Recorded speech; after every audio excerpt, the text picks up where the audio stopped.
Mm.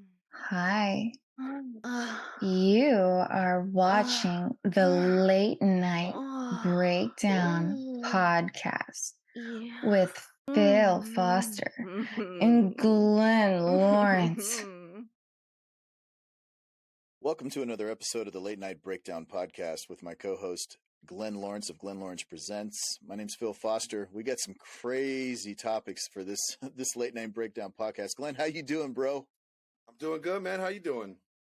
Friggin' solid, man. Just making moves one at a time, man. Tell me about it. Yeah, man. Like, you know what?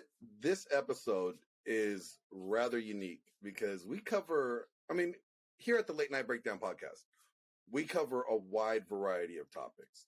And they're not always red pill per se, but they do fall into like the red pill manosphere space. These are situations that guys do talk about or are concerned with.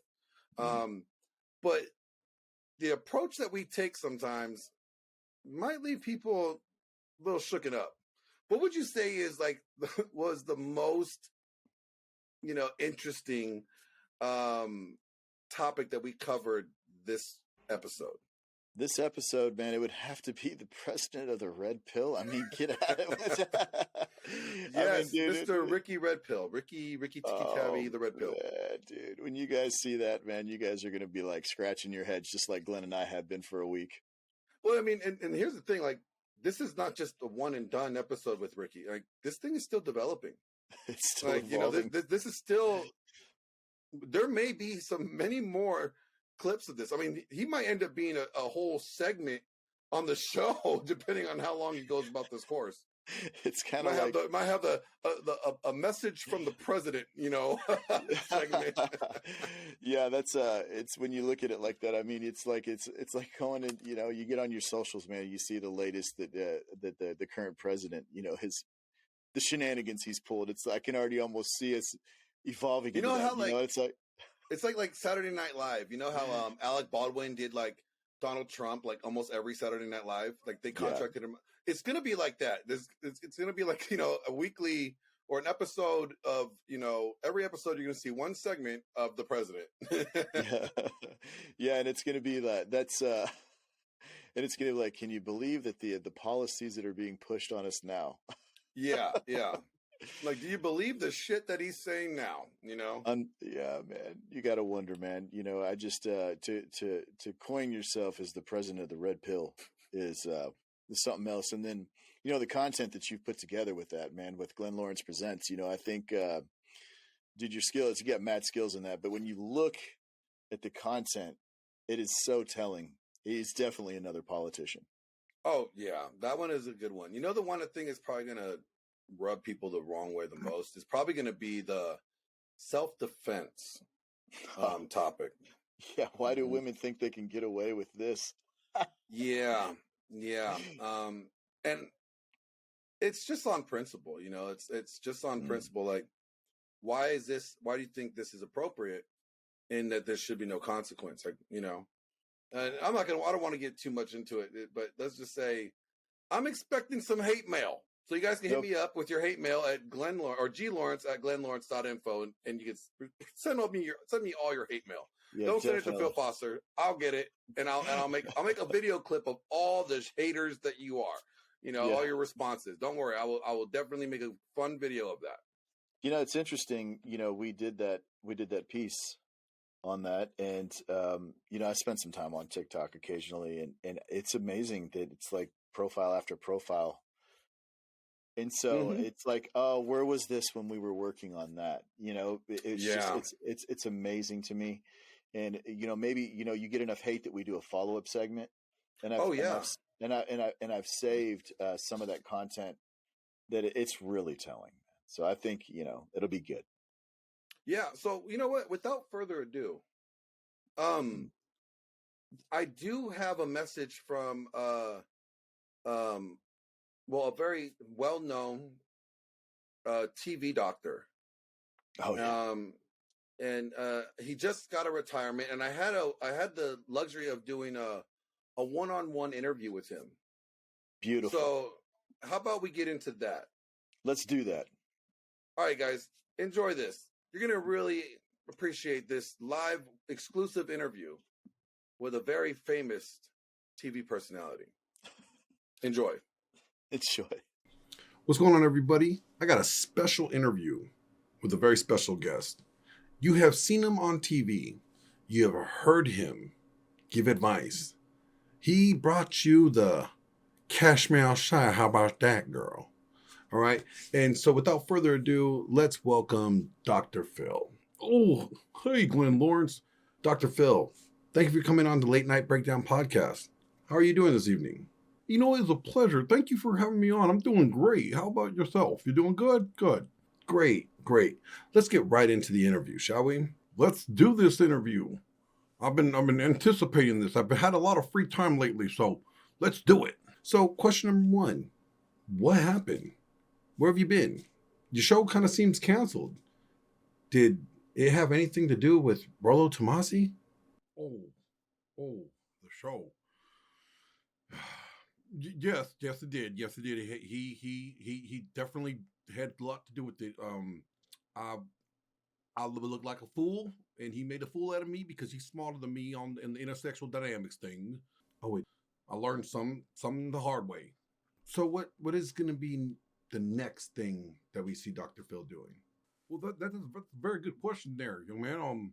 Well, the next thing you're gonna see me doing is I'm gonna go after that game money, muscles and frame thing that the MLD guy said. I stumbled across him as I was looking at some of the stuff that Mr. Tomasi does, and I think I'm gonna be diving into that. Yes, sir. What is like the one thing that you enjoy about not being in the public eye anymore? Well, that's a good question because I've been able to do a lot of thinking and stuff, and I think I'm gonna start writing erotic novels and stuff because I found my wife has a whole drawer of them. Okay, it's cool. Now I did see that I got a rumor here that says you signed up for a men's community. Can we keep that on the what y'all boys call the down low? You don't want to talk about that. I'm not sure that should have been released quite yet there, but can we just between us two? Well, I mean, the viewers need to know. What I got here says that you signed up for the Hustlers University, Andrew Tate's community. Now, I did that. I did that intentionally. See, that's for pure research. Oh, I'm doing an investigative psychological journal study, and that's what it was for. Yeah. Yeah, it says here that you want to personally apologize to Andrew Tate, and you want him to teach you how to fuck bad bitches and drive a Bugatti. To be honest with you, I may have been drinking that night. I may have been drinking when I sent that email. I was in my emotions, and I was processing. And yeah, you were drinking that night. Okay. So none of this is real. I'm not saying I didn't say those things, and that I don't want to drive a Bugatti and sleep with some amazing, beautiful specimens of women out there. Yeah, I may have said that, but I was not. Where's Oprah when I need her?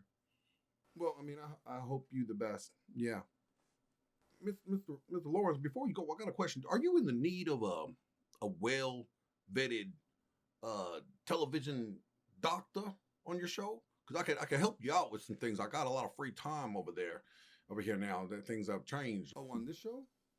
And I might be looking for a roommate. So, what do you think? Want to bring on the Dr. Phil? I got to talk to Phil.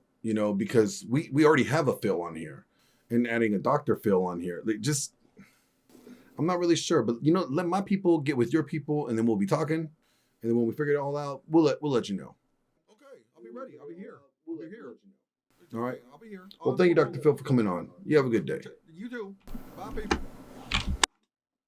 Okay. Rollo's a god, but I'm the president. You also said I'm that the, you I'm kind the of king wanted of this. to.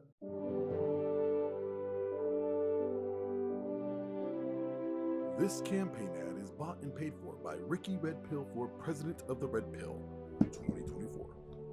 What the fuck? Who's president of the Red Pill? Oh, hell no. I'm calling Phil Foster. Answer your damn phone, Phil. You can't be having sex with the goddamn time, Phil. This is an emergency. Come on, pick up. I'll text him. Emergency. Pick up the phone right now. DEFCON Delta.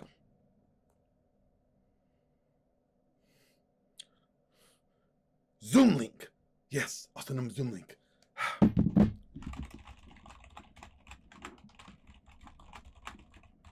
Okay, there we go. Great. He's got it. Jeez, Glenn, what's going on, bro? I mean, Jesus, I'm trying to get over here balls deep in this girl, man, and you just won't let it go. What's up, man? You blow my phone up like 10 times? Did you take the dick out? Like, you need to sit down for this one. Take the dick out. Put it to the side. This is something serious, bro. Dude, man, what is up, man? You never blow me up like this. What's up? Bro, we have a new president. We have a new what? What happened? Is Biden dead or something? What happened? Something happened? No. The president of the red pill. There's an official president of the red pill now. Oh, are you telling me that ADJ is no longer the president of the manosphere? He's now the president of the red pill? No, not him. Not him. He's married now, and he got a shotgun wedding. But no, there's a president of the red pill, and it's not Rolo. Like, you would think it would be Rolo, but no, this guy says he's the president of the red pill. So someone has been anointed by the godfather of the red pill. And now we have a new oh, he wasn't anointed either? No, he wasn't anointed. He just came in this bitch and took it, he said. Oh, so he's his boss man now. So we got a new president. What's his name? I got to hear it. I want to know. It's Dickie Dead Pill. I mean, Ricky Red Pill. Like, Dickie what? Dickie what? Dickie Red Pill? Yeah. But like, he doesn't seem really smart, bro. Like, oh no. Like, man. I thought Biden was bad. I thought we already had one bad president with Biden that's not cognitively there. Oh. But now there's two. And I will show you. Okay? Let's see it. I want to see this cognitive dissonance. Let's see it. Come on. There's not no cognitive dissonance. It's cognitively declining. Oh, he's declining? Cognitively, he's failing. Let's go. Let's see what he's. I cannot even believe we got a new president of the red pill. That's insane to me.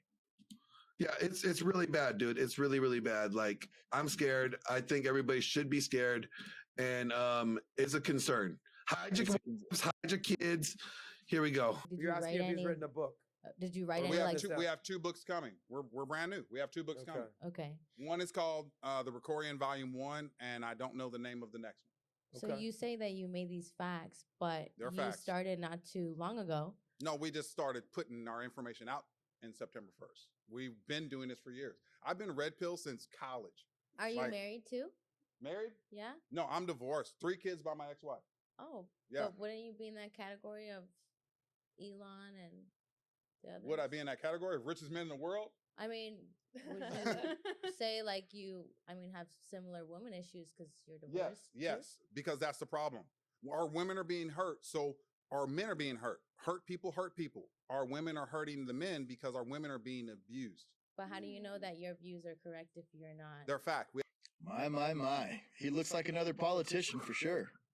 Did he say that women are being abused? Man, how can you be red? Yeah. And his wife left him. And 3 kids. Women are getting abused. Women get abused. Women get abused. Is this an abusive president? Oh man. Hopefully there's not an abuse of power.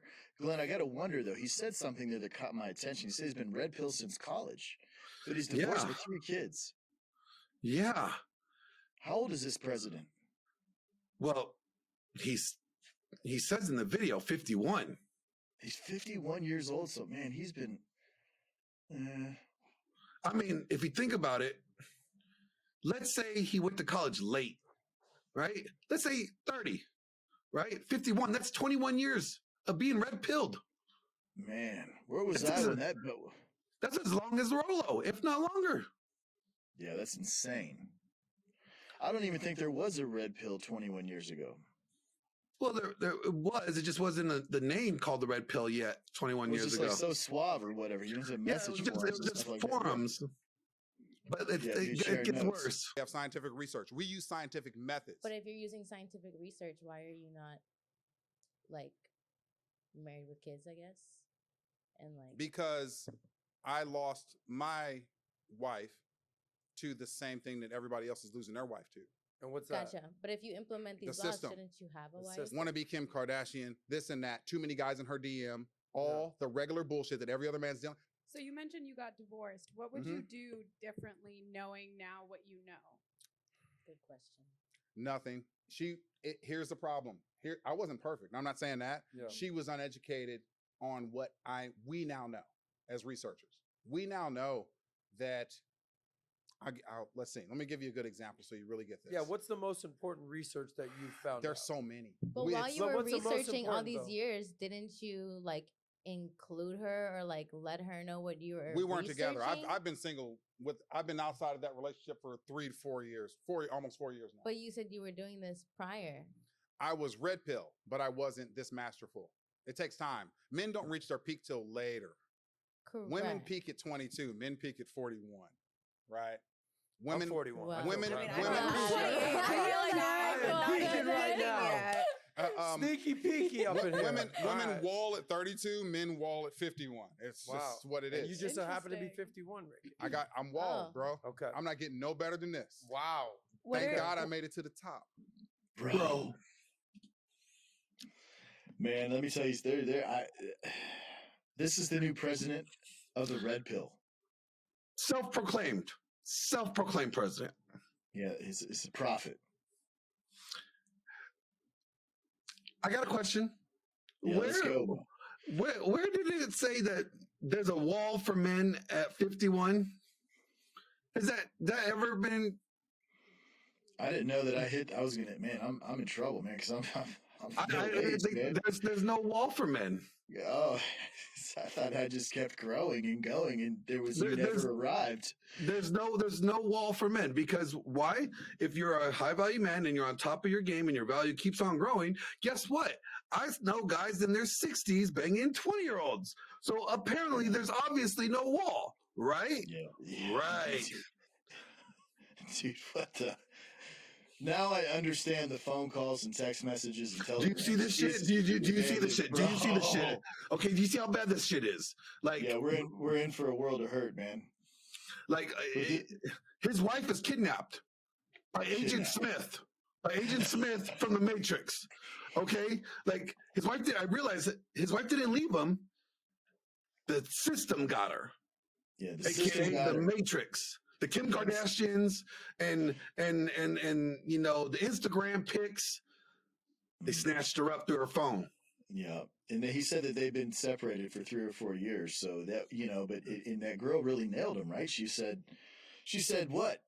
Well, you've been red pilled for a long time. Well, I wasn't masterful until after she left. Yeah, so 3 or 4 years ago, he's been red pilled since his college days. But 3 or 4 years ago, he wasn't red pilled enough to save his marriage. Yeah.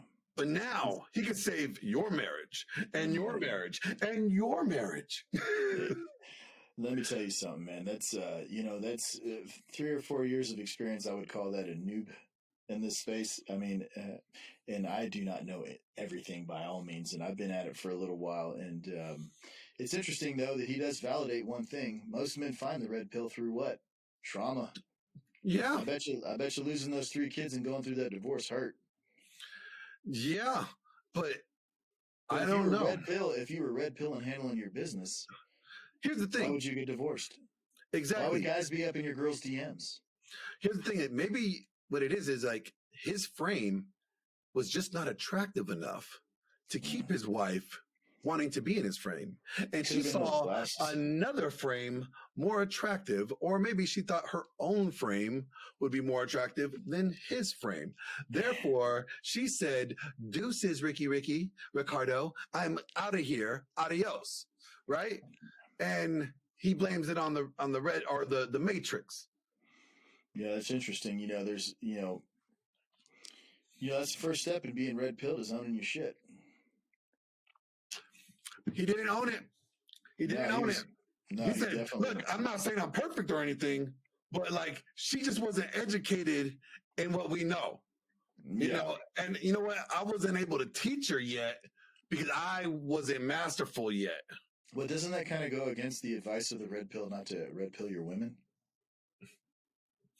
Yeah, well, Roland says you don't want her to know you're reading the Rational Mail when you're reading the Rational Mail, you know? Yeah, my girl, she's kind of stuck out, man. I got like 6 copies of that laying around the house, man.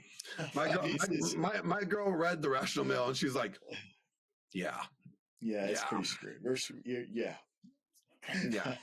So, but like, this is, okay, all jokes aside, right? This clown, right? Ricky Redpill. Now, I don't know if he's a grifter. I don't know if he's doing this for pure comedy. I don't know what he's doing this for. Because the only way people that talk like that are cult leaders. All right. You know, so unless he's a cult leader and he's trying to make a cult out of the red pill, which would be really convenient at this time. And I would say that because with all the bullshit with Andrew Tate, right?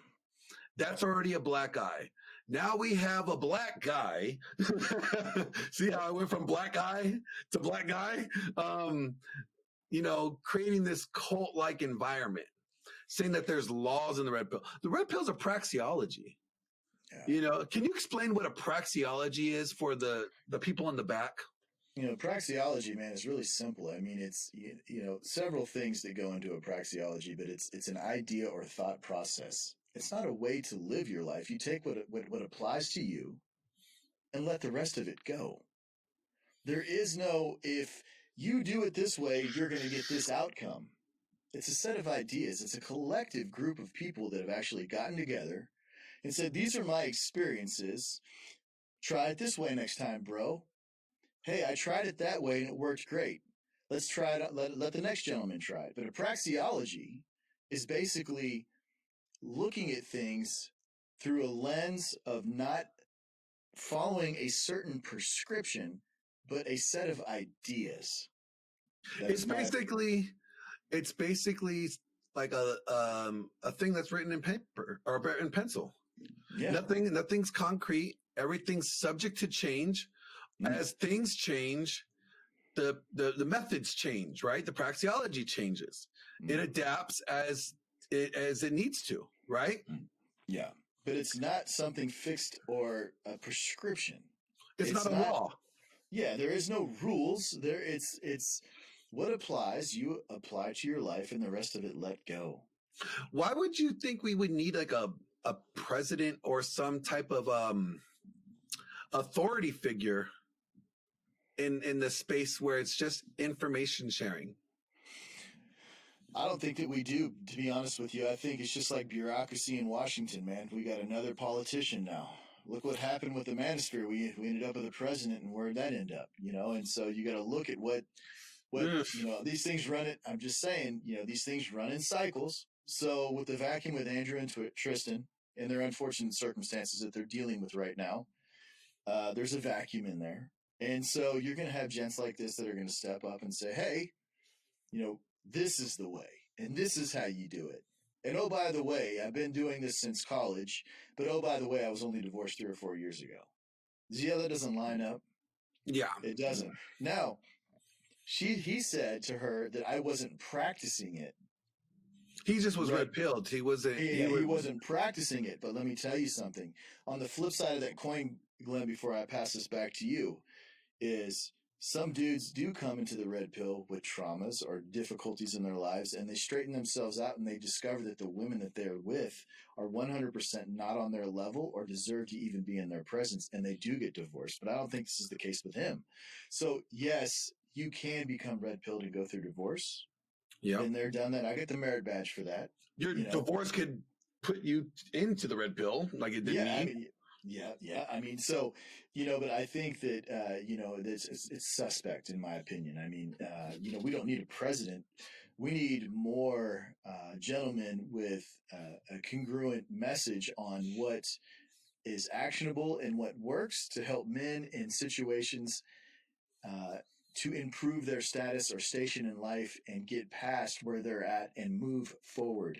You know, that's what the red pill needs is a more congruent message, I think, with guys that are more able to work together and put aside their petty differences and understand that everybody has their own opinion. And that's what the beautiful thing about a praxology is. My opinion, the way I interpret things, could be different than yours, Glenn.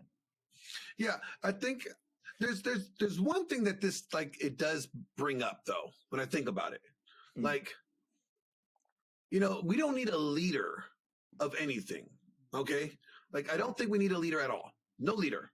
Down with the leader, okay? Yeah. Especially a leader like him. All right? But it does bring up the fact that, you know what? There needs to be some, like, a quality or accountability check for people that are coming into this space claiming to be red pilled and not speaking on red pill. Like, I like to call them the principles. These are they are the things that everybody in red pill understand and agree with, right? We agree with hypergamy. We all understand hypergamy. We understand about, like, you know, frame, exactly. Frame, hypergamy. We understand, you know, women, solipsistic nature. Yeah, exactly, solipsistic nature, and women can't love men the way that men feel like they ought to be loved, you know, or expected to be loved. Like, you know, we understand these things. Those are the principles, right? That we should, you know, and we understand the wall. We understand, like, these are the things that are foundational. This is what we need to stand on, and we sidebar materials. Yeah, we can all stand on those things. And so when somebody speaks against those things in a negative way, we go, hey, knock it off. You're talking that shit. You know, like, there has to be some form of accountability check. Like, hey, you're not being accountable to the principles. You got to go, you know, type of thing. We don't need a president to do that shit. We don't need a president. What's he going to do? What's he going to do? Is he going to lower our taxes? Are we going to get lower taxes? I doubt it. Like, you know, the thing is, yeah, I agree with you 100%. I think that, you know, the community itself filters that, you know, and unfortunately, you know, there's some damage because of it, because you get guys that come in here and they offer advice that's not really actionable, you know, or it goes against the true message of what it is. And that's where damage happens to guys that are just coming into the space. So this is generally geared towards the guys that are just coming into the red pill community, or the, you know, men's self-improvement communities, and understanding about these things is understand that, you know, there's huge red flags when you have a guy proclaiming to be the president of anything, especially a self-proclaimed president at that. Yeah, exactly. You know, like, I think one thing we have learned in this space, bro, like, why is it that, like, the people that claim to be self-proclaimed presidents are the most, like, unfit for holding any type of office whatsoever? It's, you know, the true gems are in the ones that are the diamonds in the rough, you know, and that's the problem, right? Is you get these guys that they want to step up and fill these vacuums where other names have disappeared or fallen off. And unfortunately, we don't need a president. What we need is a more congruent message for you guys that are just coming into space. The old dogs that have been around a little bit, you know, whether they've gotten, you know, they've helped themselves and grown from it, taken the actionable advice and improved themselves and have better relationships with women, better business relationships, better financial security, better lives in general. You know, those guys I'm not too worried about. It's the new guys. It's the guys that are just discovering, the guys that are going through the shit right now. The ones that are in the trenches, up to their neck in big shit. You know what I mean? That's the ones that I worry about the most, because those are the guys that are so impressionable.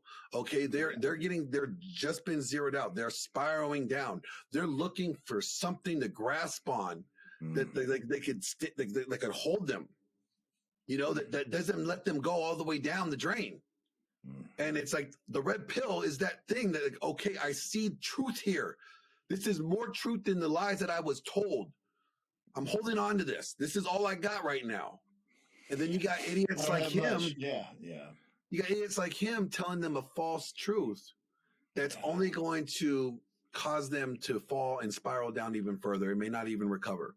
And that's why I say it's so dangerous for people to say things like that. I mean, think about it. You got, like, Ryan Stone, or, like, you know, Rich Cooper, or Rollo Tomasi, or even like any of those guys who've been in this system or been in this scene, Rollo over 20 years, and all those other guys a long time, up to 10 years for some of these guys.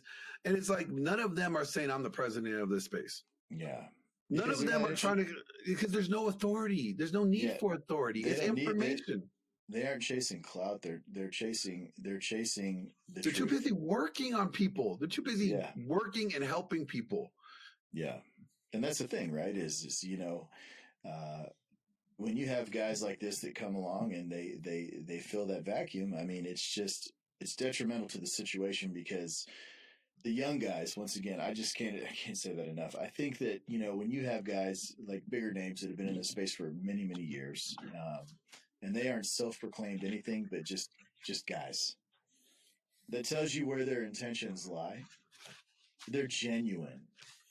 Bro, like I was just with Rollo Tomasi, Michael Sartain, Aaron Clary, MLD, and RP Thor. Okay. All those guys got years on me in this space. And I'm sitting at this table with them doing Rule 0 in Vegas, right? And none of them treated me like I was less than. None of them treated like that they were superior, or that they were like this leader of the free world. We were talking and sharing ideas. Like, what are your thoughts on this? Like, why do you think this way? And like Rollo was like, I was pressing you because I wanted to get to this point of this question, because we think it's so, we get it, but we don't understand that not a lot of guys just get it like we do, And I was like, oh, wow, yeah, there's something, it's just like, but it's like these guys were so down to earth, so chill, so cool. No, if anybody has a right in that room to call themselves the president of anything, it would have been Rollo. And the guy is humble as hell, and he's just like, look, man. Yeah, you can handle all those bottom feeders, Glenn. Yeah, that's the thing, right? It's that's, once again, it's because that guys that really want guys to win, they don't proclaim anything other than, hey man, try this piece of advice on, instead of trying it that way, give it a shot this way. Here, read this book. Here, read this blog. Here, watch this YouTube video. Here, check this guy's content out. Because each individual situation is different, but we do not need a president. We don't need a president of anything. We need guys to, grow into their positions in this community and actually offer actionable advice. Because the magical thing about the red pill is, once guys start changing their lives, and this has just been my experience and my own personal experience, you benefit other men around you. Because they see you go through what you've been through, and you kind of put it out there, and you bear your shit, and you say, hey man, this is what my experiences were, and this is what I went through, and this is what I did to change it, and these were my experiences. And if it applies, perfect. If it doesn't apply, pass it on to the next guy. And those guys, they consume that kind of stuff, and then they learn from it, and they apply those sciences, those experiences in their own lives, and some of them work and some of them don't. But the good thing is they improve as men, and then they pass that along again.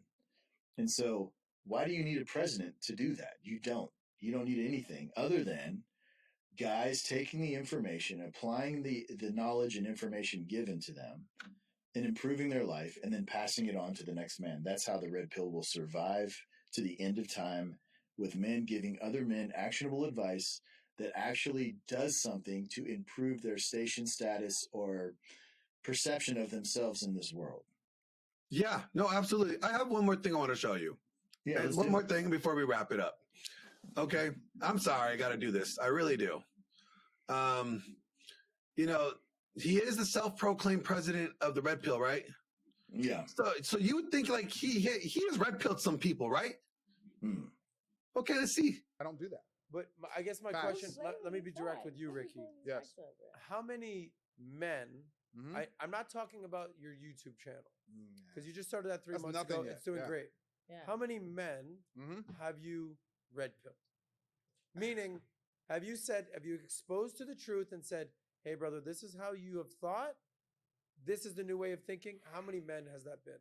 I have no clue because right now on YouTube, for example, we only have 80 something thousand followers on YouTube. Yeah, subscribers. Yeah, And most people are grateful. But Men I'm and saying women. in real life, you have real life conversations. How No, many? I don't have time for that. I don't have time for people in real life. I'm so Okay. busy. Pause that. Dude, I got to push back on that because the man clearly stated at the beginning of the question, not including YouTube. And he immediately went right back to YouTube. And then when he just said, I don't have time for that, talking about sitting down with another man or having a conversation with another man, dude, every creator since I've been in this space that I've met at conferences or online or something like that is always willing to sit down or talk with or text with or call with privately if they're going through something, and they just pass it on to the next man. Yeah. You know, and so that is a very, very startling statement right there when he says, I don't have time for that. Man, I mean, I would not take this. But you know what? Maybe he is so busy doing like presidential shit.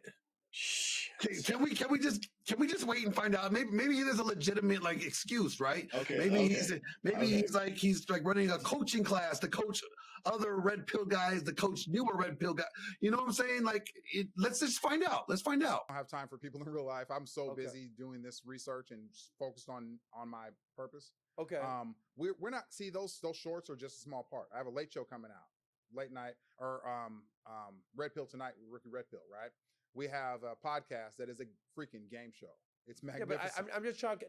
I'm talking numbers right now. So yeah. Even in friends, colleagues, you're saying that you've never done every man. So what I heard was that he's too busy making game shows and late night talk shows to red pill people. Is that what you heard? Yeah, I heard that. You know, and I don't do hit pieces on people, but this is very concerning to me because the thing is, you know, even as small of a following I have on all social media platforms. Dude, he has 80,000. He has over 100,000 people. You and I have combined have like not even 1,000.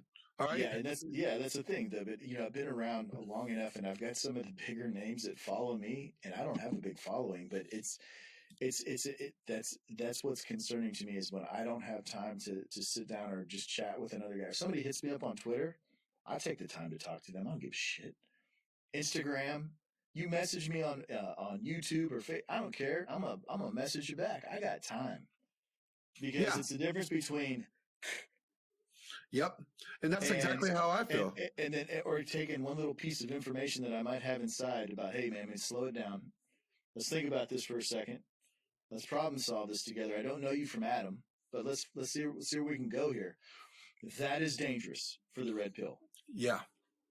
It's very dangerous. It's extremely dangerous when you have somebody, I mean, and he's saying in all ways other than just verbally saying it, but like his actions and what he's focused is on, this is what he's saying. Look, I don't have time to help guys, you know, get through, you know, the zeroed out process or whatever brought them to this space. I'm too busy trying to make other revenue streams to fatten my wallet because I want to be an entertainer. I want to have a game show. Okay. And then I want to have a late night podcast, kind of like the late night breakdown podcast that somebody already established. Oh yeah, we already got that going on. Wait, whoa. He kind of wants to be like us. Okay, I get it. Yeah. So it's not that he is red pill. Then he's an entertainer. And I believe this has been going on with a lot of discussions lately on podcasts is who's an entertainer and who's providing value to men. Yeah. There's been a lot of discussion on that lately. And so I don't know this man from a nickel on the ground. I don't know who this guy is at all. Neither do I. You know, well, I have. Yeah. But the thing is, you know, that concerns me that he wouldn't take the time. Like if I was having issues and I see that he has his footprint digitally and he's speaking on these topics and you've got this information inside you. And I reached out to him and said, hey man, you know, these are my problems. You know, do you got 10 minutes so I can bounce this off of you, man? This is where I'm going in my life right now. And it's in a bad place. For him to say, I don't have time, That is very telling, and especially on this podcast, because a lot of people watch that. Yeah. Crazy. But you know what? Maybe he's not good at red pilling guys. What if he red pills girls? Like, do you think that could be a thing? Maybe he's helping the women get their shit together. It's right? like female dating coaches, bro. Hold on. Let's just see. Let me ask you another question. Mm-hmm. How many women have you red pilled? Have I red pilled? Right. You said, hey, babe, this is how you're acting. Let me teach you something. And most that come into contact with me are, I think if I have a conversation, I think it's easier to see the red pill, but women aren't, man, this is tough. Men are egotistical, right? Women are prideful. Pride. They had this dude on this podcast, man. Are you being for real right now?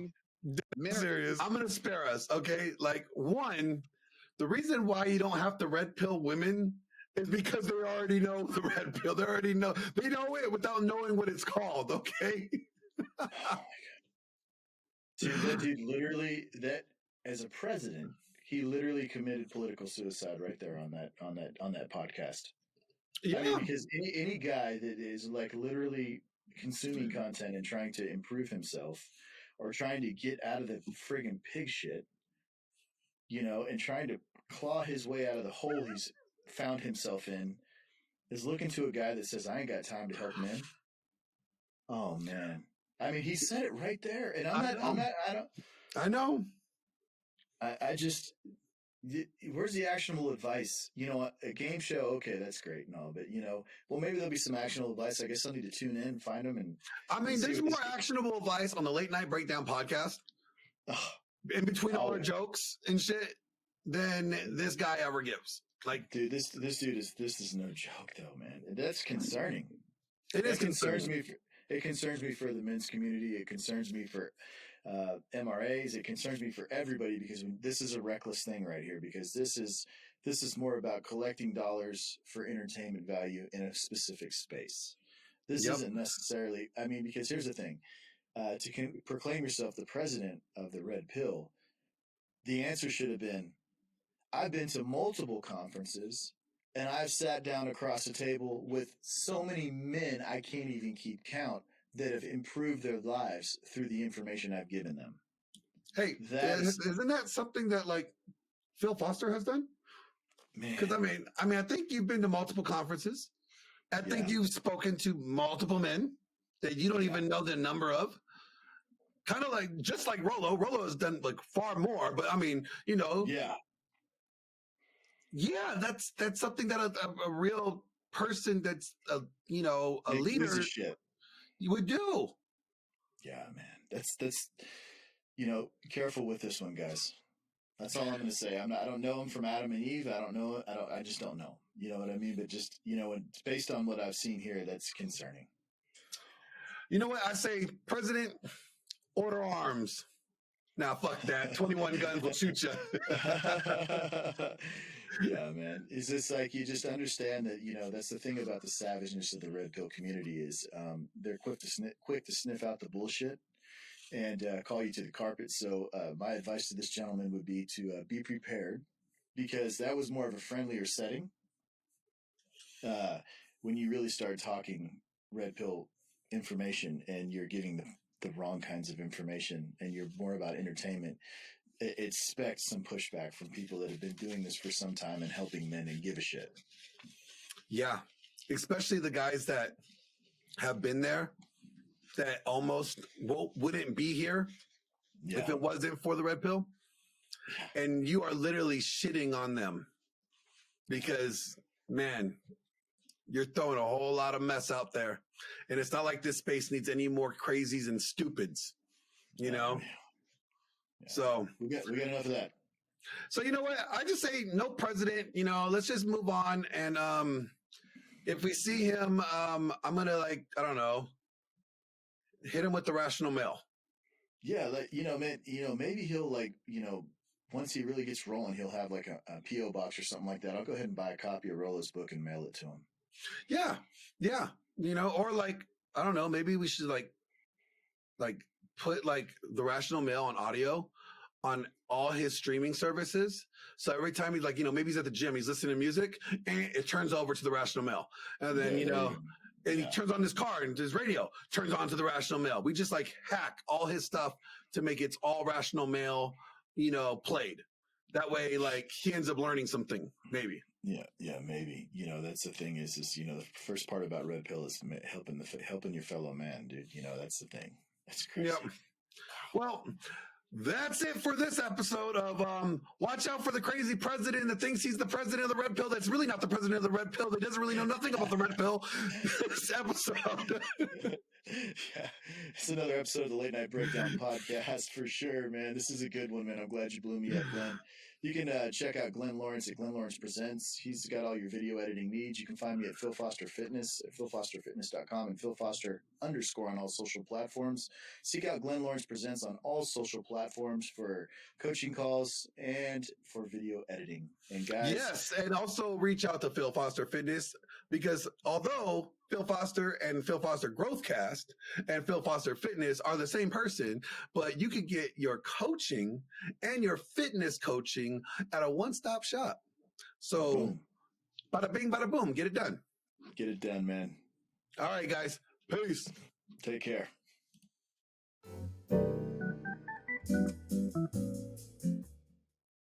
Welcome to Bitter Bachelor. My name's Joker. I have a face for shitting on and a voice for annoying.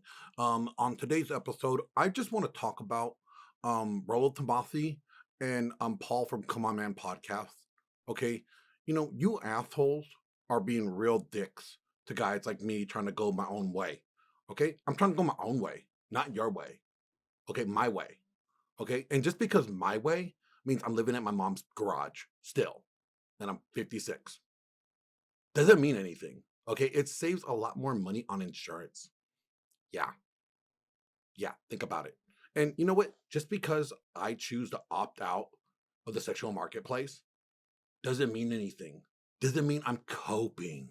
Okay, I just know when I'm not gonna win. So if I'm not gonna win, like, what's the point of trying? Yeah, because like, I'm too lazy to shave the back of my neck hairs. Do you guys really think I'm gonna, be into going to the gym and working out and trying to like better my health and stuff? Like, why? I wouldn't even get the neck hairs.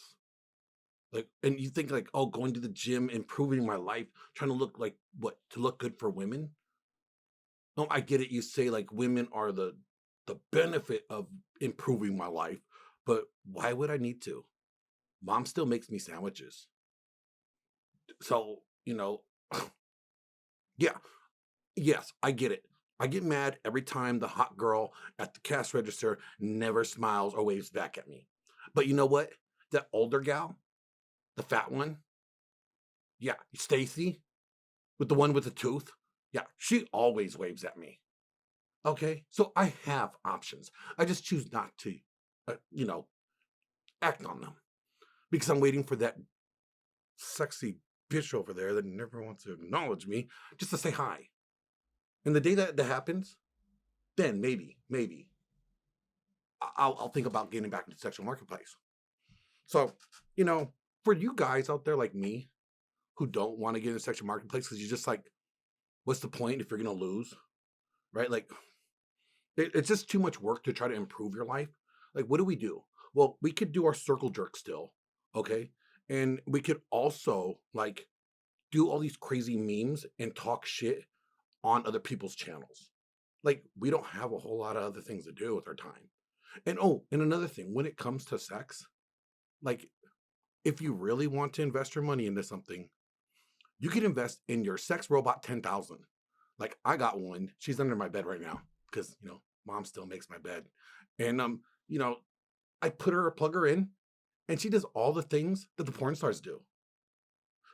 Batteries are not included. She does take 24 hours to charge, but still, it's like sex without the actual sex. It's really cool. I mean, it only cost me like half my fortune, but thanks to you guys joining my locals, it kind of pays for its membership. Like, I got the unlimited warranty, and I encourage all you guys to invest in your sex robot because, you can't get sex anyways looking like me. So, you get a robot. It has a hole. I mean, I don't know what a vagina feels like, so I'm assuming it feels like this good because this robot's pretty cool. And she has 150 preset verbs that she could call you while you're engaging in it with her. Like, it's pretty cool. But that's it for this show of Bitter Bachelor. Remember, my face is for punching and my voice is for annoying. Thank you. Are you tired of getting told no? Does every girl reject you? Did you fail at being a passport bro? And are you so lazy that listening to Michael Sartain's motivational speaking gets you exhausted and you just rather just quit before you even start? Hey, Michael, I want to get rid of my ex-girlfriend. Get in the gym and date more women. Hey, Michael, I want to get better at going on dates. Get in the gym and date more women. And is this guy your new favorite content creator? And do you find it hard going your own way when you're horny and you just end up simping to some bitch on OnlyFans? Well, let me help you solve your sexless problem. Go to tblocks.com and order your robotic fuck doll today. That's right, robotic fuck doll. They come in all shapes and sizes, like these itty bitty titty betties. They kind of remind you of the girl next door that never waves at you, but that you always wave at. Or you could get the big titty betties. Look at these big old titties. Don't they look real? You wouldn't know, because you've never touched a boob. And for you real kinky fuckers, you could get one of these guys. Yeah, I said guys, all right. I don't care if it has boobs, it's still a guy. Any hoosers, solve your sexless problem today. Go to www.tblocks.com and get your robotic fuck doll.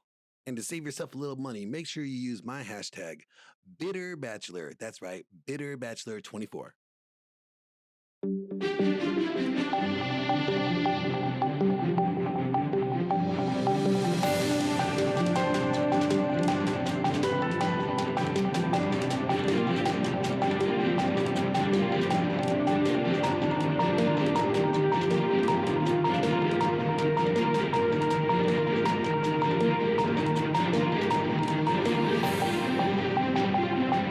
This just in on this emergency news broadcast. Ladies do not value marriage. They want divorces. They do not care. I am good to you. I adore you. We have children. We have a beautiful home. We have a business together. What is this about? So he says, I will give you a divorce when you do one thing. He said to her, I want you to heal whatever bullshit you have that's making you feel as you're feeling, that you're projecting those feelings onto me. We have an amazing life with a lot to be grateful for, and you are never in gratitude. You're always looking for the negative. You're always looking for the bullshit to pick on, and I've had it. I'm done with the nagging. I'm done with the bullshit. You have 3 beautiful children. We have a beautiful home. We have vacations. We go. We have fun together. And is it just fake? Are you faking it every single time we hang out with friends and we're having a good time and people come over and family come over? Is that all fake to you? Are you willing to give all of that up? Shocking developments. Absolutely shocking, Glenn. That was triggering. You know what this gentleman did? He did something amazing. He did something absolutely amazing. He told her no. Man, he told his wife no. Yeah. He told her to go to her room. Step out. Step out for a minute, would you, and get it right and come back to me? Like, he literally he checked it like, bitch, you ain't getting shit. Go, stop throwing a tantrum. Go to your room, fix your face, come talk to me when you're grown. When you get your attitude adjusted, then come talk to me. But until then, shut up. But it's incredible. Why is that a thing now? Why is it such a thing that, like, women are wanting divorces? I mean, we know the statistics, right? 80% of marriages divorces are filed by women. Why is that a thing? What is it like? What is so bad about marriages that divorces are at such a high rate like that? Or is it what makes divorces so convenient to where 80% of women just like find it so easier just to get a divorce? Because, crazy, right? Marriage used to mean something back in the day, right? Like back in your day, when you had not gray hair, and you had, colored hair, like, Yeah. people got married. Back when the dinosaurs were walking the planets. Yeah, back when, like, you had like them old, like, back when you had like them, I don't know, when you guys were like Flintstone driving cars, you had to pedal your feet and That's shit. right. Yeah. Like y'all got married for a reason. We didn't have McDonald's. You We didn't had have Brontosaurus burgers. Yeah. No, man, like it meant something back then. So what changed? What changed? Well, to me, it's the convenience of divorce, right? Man. The fact that divorce has gotten to the point where it's like you could literally wake up, roll over, look at the person laying next to you, and you'd be like, this mother farts one more time. One more time, I swear to God, I'm done. And it's like, or, for a guy, it could be like, I'm done with this bitch. Every time she takes off her bra, her left nipple is always pointing this way. I want 2 nipples pointing at me, not one looking left. Like, these are the most ridiculous. Her nickname's El Guapo. She has a lazy nipple. Like, people have lazy eyes. She got a lazy ass nipple. But it's like, that they used to not be a thing. There actually had to be legitimate reasons. It's like, if you want a divorce, there had to be some abuse. There had to be infidelity. There had to be something so damn bad that it's just like it's inhumanly possible to get past it. You know what I'm saying? Like, it would take like an act of miracle, an act of God to come in and save this relationship. That's when marriages worked, and people were more committed into working things out.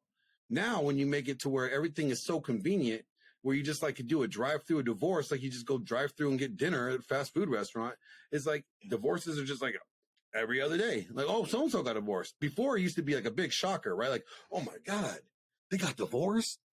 Now it's just like you hear somebody get divorced, like, oh, that's new. What's new? Like, that's normal. It's like run of the mill now, right? I think these girls right here, man, it says a lot about where we're at as a society, Glenn. I'm going to be honest with you. The people just don't care anymore. They just don't. When they're done using an individual, they're done. And unfortunately, with the way women are, pedestalized, they think the grass is always greener. It's like Can you say that word one more time? Women are so what? Yeah, pedestalized. They're pedestalized, man. They're placed on such a high pedestal. Because a guy, he definitely wants. Why are they on this throne? Who put them on the throne? They're on this throne because thirsty ass men, man.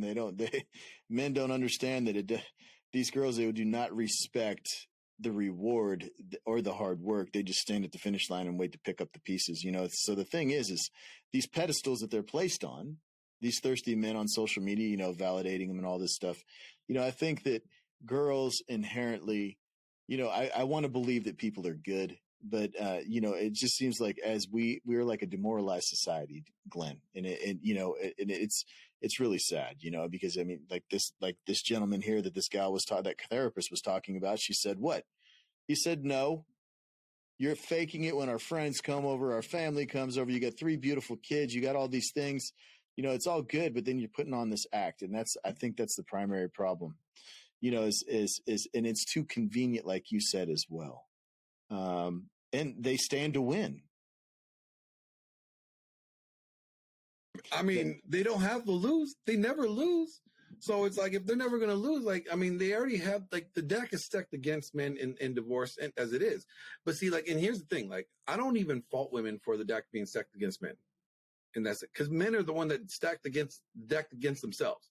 Like, who made the laws? Who wrote the laws? That's like the spiciest take of ever. Men wrote the laws. Men created the laws to shoot ourselves in the foot. But see, the laws weren't the problem. And I'll say it again. The laws that are there were not the problem. Alimony law was never the problem. Child support law was never the problem when it was written. In its inception, and the way that it was implemented, it was never wrong. Okay? It was for those guys that were saying, I'm out. I don't want to be committed in this relationship no more. I want something younger, tighter, hotter, or whatever. And I want to no longer be responsible.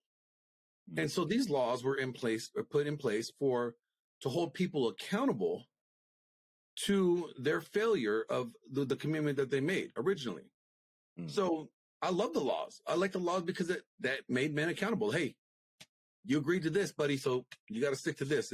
You're accountable to this. You signed up for this contract. There you go. Now, but the problem is the way that they're abused. They're abused so much, because like I said before, they had a fault divorce. There had to be a reason to get divorced. Well, when they got implemented no fault divorce and they never changed the laws, right, to regulate how one is supposed to get alimony or child support, stuff like that, when they don't adjust those laws, well, then now the deck is stacked against men. See, before it was based on the men, acting bad and doing and leaving. There's your consequence. But now the consequence there, even if the man wants to stay in the relationship and she wants to leave. Yep. And see, that's the thing, right? Is, when it comes to a woman like that, if you have a woman like this in your life and she's wanting divorce and you have done everything in your power to make the relationship work and she still wants a divorce, my best advice to you is to literally burn it all to the ground. The community property, because when you go in divorce, it's community property. Hold up. Phil Foster, I got a question for you. Yes, sir. When you say burn it all to the ground. Yeah. Are you talking about the house and everything too? I'm talking about you use that divorce to spend every last community dollar there ever could possibly be to where she wins nothing. So as you're getting ready, you have 6 months or a year, right? Your divorce takes about 6 months to a year, right? So let's say you have $1 million in the bank account. You burn $1 million. You spend every cent. Spend it on hookers and everything else. Just you find a panel of divorce attorneys. Don't just have one, have 5. She's gonna get it. There you go. I would rather the attorneys have it, man. Hell yeah. No, but it's true. No. Okay, so go on. Yeah, so my strategy is this. You burn it to the ground. So it's you're like, oh, if you've tried everything and you cannot get her to come around and wake the hell up, and it's imminent, then there's a lot of guys who are like, oh, well, I'll try and hide my money, and let me tell you something. None of that's going to work for you. You're going to go to jail. First off, don't do that. Spend it all on the divorce. You can always make more. You can recover. Now, what about these guys that are older? You can still make more money. So, you know what? And here's a way to spend it, right? You contract the best escort service, right? And you get some of the baddest bitches there. And there's they have emotional support dogs. Well, these are emotional support hookers. And there you go. As you're grieving through the divorce process, you spent money on therapy, okay? And when they ask that's your therapy. Where would you spend your money? I spent my money on therapy. Yeah, I needed support. Inner healing. I need some healing inside. And you can't put a price tag on inner healing, can you? No, you can't. It looks like you said you spent $500,000 on escorts. Those are my therapists. Yeah, they work with me. They help me emotionally. So how would you? That's the thing. How would you because we could talk about this, but we really got to fix. If we were going to fix the marriage problem, right? You gotta look at you gotta approach marriage issues and then you have to approach the divorce issues.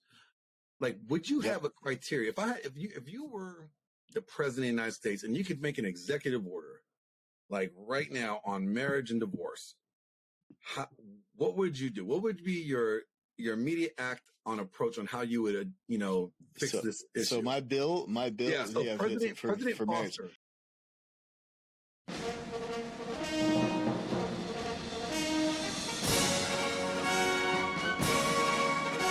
President Foster, 47. How are you going to fix the marriage and divorce problems? So I proposed this in my bill. My bill would cover the following things. To get married in the United States of America, you would have to submit to a lie detector test. First and foremost, lie detector test.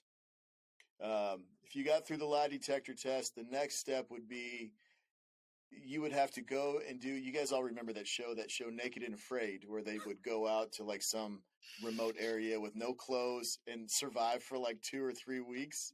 you would have to do that with your future spouse and see if you can make it through that. Now, if you can make it to the end of that 3 weeks, then we'll talk about getting married. Okay, so let's say a couple past that. Now, let's say that a woman wants a divorce. How is she going to be able? Even after she went through if she went through all that and like 10 years down the road, she's like, you know what, I want a divorce. What is what implementations are you going to put in for like divorce? Are you going to have a criteria for divorce, or are you going to still have no fault? Well, she would have to have some criteria. I would say that, you know, there would have to be some sort of challenge there for her. I would think that she would have to really. I think a good thing for her to do would be to have to almost compete in an arena. You know, like the Roman Colosseum almost. Like she would almost have to go through a gauntlet? Fight lions. Yeah. She would have to run like something. She would have to compete in a combative game to fight her way out of that divorce. It would be so difficult that, you know, you risk death. Would there be any specific reasons? Like, you know, okay, you could file for divorce and you can go through divorce, but there has to be something that caused a divorce. Would you have a fault, or would you still let no fault be a thing? No fault would be gone. So There'd what would have be to the be fault? a reason. What would be like an example of the reasons? We'll see, like with my bill, with my policies that are in place, obviously, you know, you pass the lie detector test, so there's no lies. So no big shoes dropping in the future. So that's gone. And then you do like the 3-week naked and afraid challenge together. You guys understand that you guys can coexist and survive together in this world. So it would have to be like infidelity or death. Okay. Well, death, I mean, that's pretty obvious, you know. That's it. That's the only way you could get a divorce if I was the president. Okay. And that's after you survived. That's after when you filed for divorce. If you went through the gauntlet at the Coliseum. You went through the gauntlet, whatever, the Coliseum. Yeah, whatever, you know, was on tap, whether it was fighting the lions, gladiators, I don't care what the hell it is. I mean, you're going to have to go through some shit. Well, if I was president,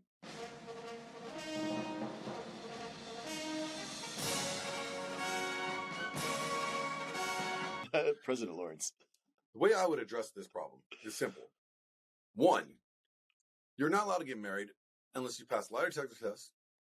2, women will have to defer their authority to make decisions in legal writing to their spouse. Yes. To their husbands. Their husbands will have legal authority over decision making. Meaning, husbands are the head of the household. Like it used to be. 2, all right? Now, when it comes to implementing divorce will only be authorized for a few reasons. 1, physical abuse from either one. Well, what if she steps out of line, you had to slap a hoe? Well, she implemented that physical abuse. Okay. She emotionally abused you, so you physically abused her. Jesus Christ, we're going to jail. We're 2, just like cheating, infidelity. Yes. But there's a catch. If the husband does the cheating, yes, the wife cannot divorce him under this reason. If the wife at any time decides that she doesn't want to facilitate the marital bed, as instructed in the Bible, in Corinthians 7, where it talks about you do not deny each other from one another. Pleasures. Yeah. Unless you're in your time of prayer and it's agreed upon. So if husband comes home, wife ain't praying, he's like, hey, baby, let me get some of that booty. And you tell him no. Legally, he has the right to go outside the home, bang some hookers, come back, and everything be fine. And ladies, you cannot be mad at him. I think that's an excellent policy, President Lawrence, because you know, I think that's now hold on real quick. Oh, now, yeah. If the wife steps out for any reason, divorce is immediate, and there's no alimony, there's no child support, there's nothing. Yeah, it's over. You walk out the same way you walked in. Everything you gained or you had before you came into that marriage is what you leave with. I think That's that's it. excellent. I think that's excellent. You know, and here's the thing, you know, I mean, unfortunately, I think in this day and age, you know, with that kind of policy, you know, a lot of ladies would straighten up real quick. But unfortunately, that's not the case in our system, right? You look at everything and, you know, she can cheat and still win in the divorce. I mean, how do you make sense of that? Dude, like, here's the thing. Think about this. One other thing that'd be great, even if we didn't, because we both know neither one of us will get voted in for president, just based off of that alone, just based off the way we would approach marriage and divorce, we would never get a vote. Like, we may get the vote from, Misogynist. we may get a vote from like 5 or 10 guys, but the majority of people will be like, no. Yeah. This is how they should fix it, though. You know, the feminist movement is all about equality. And unlike many believe, I actually support equality. Yeah. I think if you divorce your husband and you want a divorce, then what you're saying is you want nothing to do with him ever. Nothing. That means you want, and what that means to me is that anything that comes from him or involves him, you want nothing to do with. So if you want nothing to do with him no more, that means you don't want nothing to do with his money. You don't want nothing to do with his resources. You don't want nothing to do with his house. You want nothing to do with his car. You don't want nothing to do with his retirement fund, his 401k, anything. That means we'll grant the divorce, but he doesn't give you anything that's from him. So you what want you're nothing to do saying? with it. So what you're saying is she doesn't get to like hit the lottery. Absolutely not. Yeah, I agree with that. I would make it to where whoever's the one that wants out, and if there's not a physical reason like infidelity or abuse, yeah, if you just want out because you don't find them attractive no more, you still got to pay that person alimony. Whoever you know, wants out. I think Glenn, I think President Lawrence, I think that's a great point because, you know, man, that's profound if you really think about it. I mean, if you were to put that into place right now, that would stop it all. Yeah. If they put It that would in stop caveat, it like all. anybody could get divorced. But ladies, if you want divorce, you will have to pay him alimony because you're the one that's reneging on the marriage contract. Yeah, that's fierce, man. That's actually got a lot more teeth than my ideas. Like fighting in the arena. That's worse than fighting in the arena for these girls. Because let me tell you something: these strong, independent women are always backed by a man. Yep. I mean, and it's a sad truth. You know, they virtue signal all over social media. Oh, you know, I sent you one today. You know, she's like, I'm not in the gym to get strong and fit. You know, you saw that one, right? Yeah, I sent that to you. Yeah, that's crazy. You know, the thing is you got to understand that these girls, they're deluded in their mind and they have the mind of a child, and that's okay. I mean, and it's not because of anything more than they operate on feelings, you know, and so whatever which way the wind's blowing is what they're going to do with their lives. And so, Glenn, I think that is a valid point. I think if the female files for divorce, then she is subject. Man, that's awesome, man. Yeah, really, that would level the playing field right there. Yeah, because think about it. If the guy's handling his business and doing everything he's supposed to do, and there's no justifiable reason, but I just want a divorce. Hey, I'll man, give you your divorce. You get your divorce if they want to keep no fault in place, and unless there's a justifiable, legitimate reason, like I said, abuse. I'll even say drug abuse. They say your spouse is an addict, alcoholic, right? drug addict. Yeah, perfect. That's still legitimate. That's still a legitimate reason. Yeah. But if you want to get out because you think you could do better, and especially if you are the stay-at-home spouse. Oh, man. Because that person invested in you. He's investing in everything that you have. So either A, you have to buy him out of the marriage. Meaning you have to pay him 50% of everything that he has put into taking care of you up until that point. So, and like, liquidate everything? They'd have to liquidate it all? No, you don't liquidate it because that's still part of his property. She would have to acquire that resources somewhere. I mean, if she wants out, then let's say the number is, let's say you're married for 10 years and you put in $500,000 in taking care of her. That's what exactly her expenses was, from half of the house payment, half of the groceries, half of the vehicles, like half of everything, and then all her toiletries and all her woman care life, stuff. Whatever that number is, right? Cut that in half, and she would have to pay that to you to exit the marriage?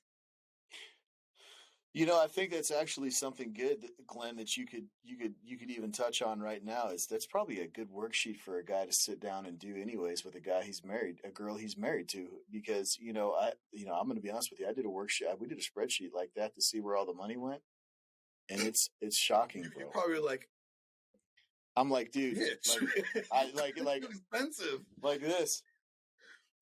Whoa, so. I think that's actually, and I think unfortunately well, I can't make that kind of money and pay you back. Well, then I guess you better open your legs and stay in bed because that's your pay. Yeah, because here's the thing: you're married to me. Then you're my wife. Enough. Yeah, and that's I because think what they're trying to do is they're trying to rob men of the investment that men make.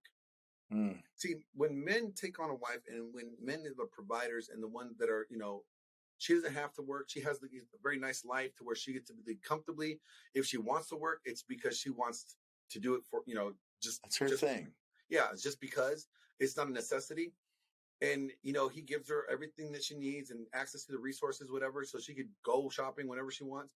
When a guy provides a woman that, and a woman wants to leave for just because she wants out, and there's no justifiable reasons, that man has invested in that woman for how many years? And then now you're robbing that man of his investment because he signed up to invest in you and take care of you forever. So he's sowing into you. He's sowing into you for the longevity of his lifetime. Yeah. And if you decide to just up and leave, now you are just stealing that investment. So if you want out, then you need to pay him back for the investment that he paid over through the years. So would you like some sort of restitution schedule or something like that? Oh yeah, there would be a restitution. Like, let's say you're married 10 years. I would say you have 5 years to pay off, 50% of that restitution. So if you put in $500,000, you have 5 years to pay him off and $250,000.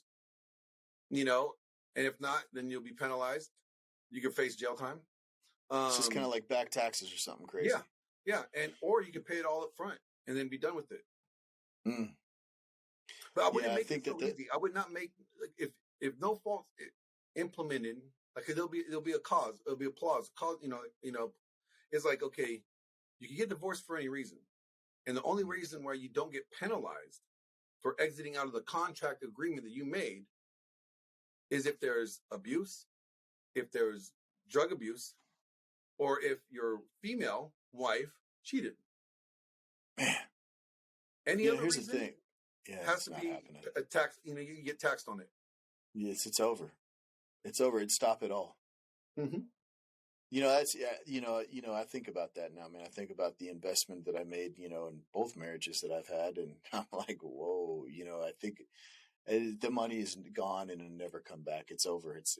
Really what that is a man's time. That's what I'm saying. And his effort, so really that's Glenn, that's fucking awesome, man. Believe it or not. Excuse me, President Lawrence. Excellent bill. Thank you. Yeah, that's killer. Because, if they were to be held to that standard, I think the opportunity to want to monkey branch or the grass is greener over there, that would all go away. I think a lot of things would settle down. And unfortunately, the system is lopsided. And you also got to remember this too, Glenn. I want to say that, obviously the family courts aren't regulated at all like criminal courts are. And it's actually a business. It's an $80 billion a year industry in our country. So there's a lot of people with their fingers in that pie. And so there's a lot of... That's the other thing, right? When it comes to family law, because remember, that was just divorce law. But when I would approach family law, it would just be the same thing. Like, it's 50% right down the middle. Let's go. Like, there's no... And child support would not be the way that it's done now. Child support will go into a joint account that both mom and dad have to put into. I don't care if the kid's living with you, because you know why? You would still have to pay for food for yourself. You would still have to pay for your rent or your mortgage for your own place. Okay. So that doesn't change much when you have a kid. Okay. They're like, well, I got to get a bigger apartment. Well, you're adding maybe $400 or $500 more to your apartment budget. Okay. Yeah. That's not that much. Okay, that's not significant. You blow that on sneakers every 2 weeks. Okay, like we know what you girls do with your shoes. All right, that's a pair of red bottoms. All right, we know that. So I would make it to where like both parents get 50% of the custody, but both parents pay child support, and that money goes into a joint account that they both pay into for that child. So would it be Meaning- tracked? What? Would that account be tracked, like where the money's That going? account will be tracked, and both parents have access to it. So if Timmy needs new school clothes, that's where they get the money out for school clothes. And that means they would have to produce receipts. Everything, just like you would for a business. You have to allocate. You have to track and keep all the receipts for where that money goes. Same thing for child support. Child support will go into a joint account where both parents could, are forced or have to pay into it. Two, whatever money that's left over when that child's 18, that's that child's money now. Yeah. That means that child either has money to get a car, start a life, go pay for college, pay part of it for his college education. Like, that's what that's for. No parent would ever get any money just for being a parent. They would both be financially responsible to pay into a joint account to cover that child's welfare. That's a valid point. I mean, it's, they talk about like Social Security fraud and all that, but I think child support, it's one of the biggest frauds there ever was, because that money, I went through this experience with my first ex-wife, and she had back child support, and, I helped her with that. And unfortunately, he went and bought a brand new motorcycle with the money. I cut the check. I cut him. He went and bought him a new Harley and a Jeep. Lesson learned, boy. Let me tell you something. I hit my head, man. I'm telling you, man. I had to go through I'm putting it out there. I mean, you guys are going to see this, man. I experienced that.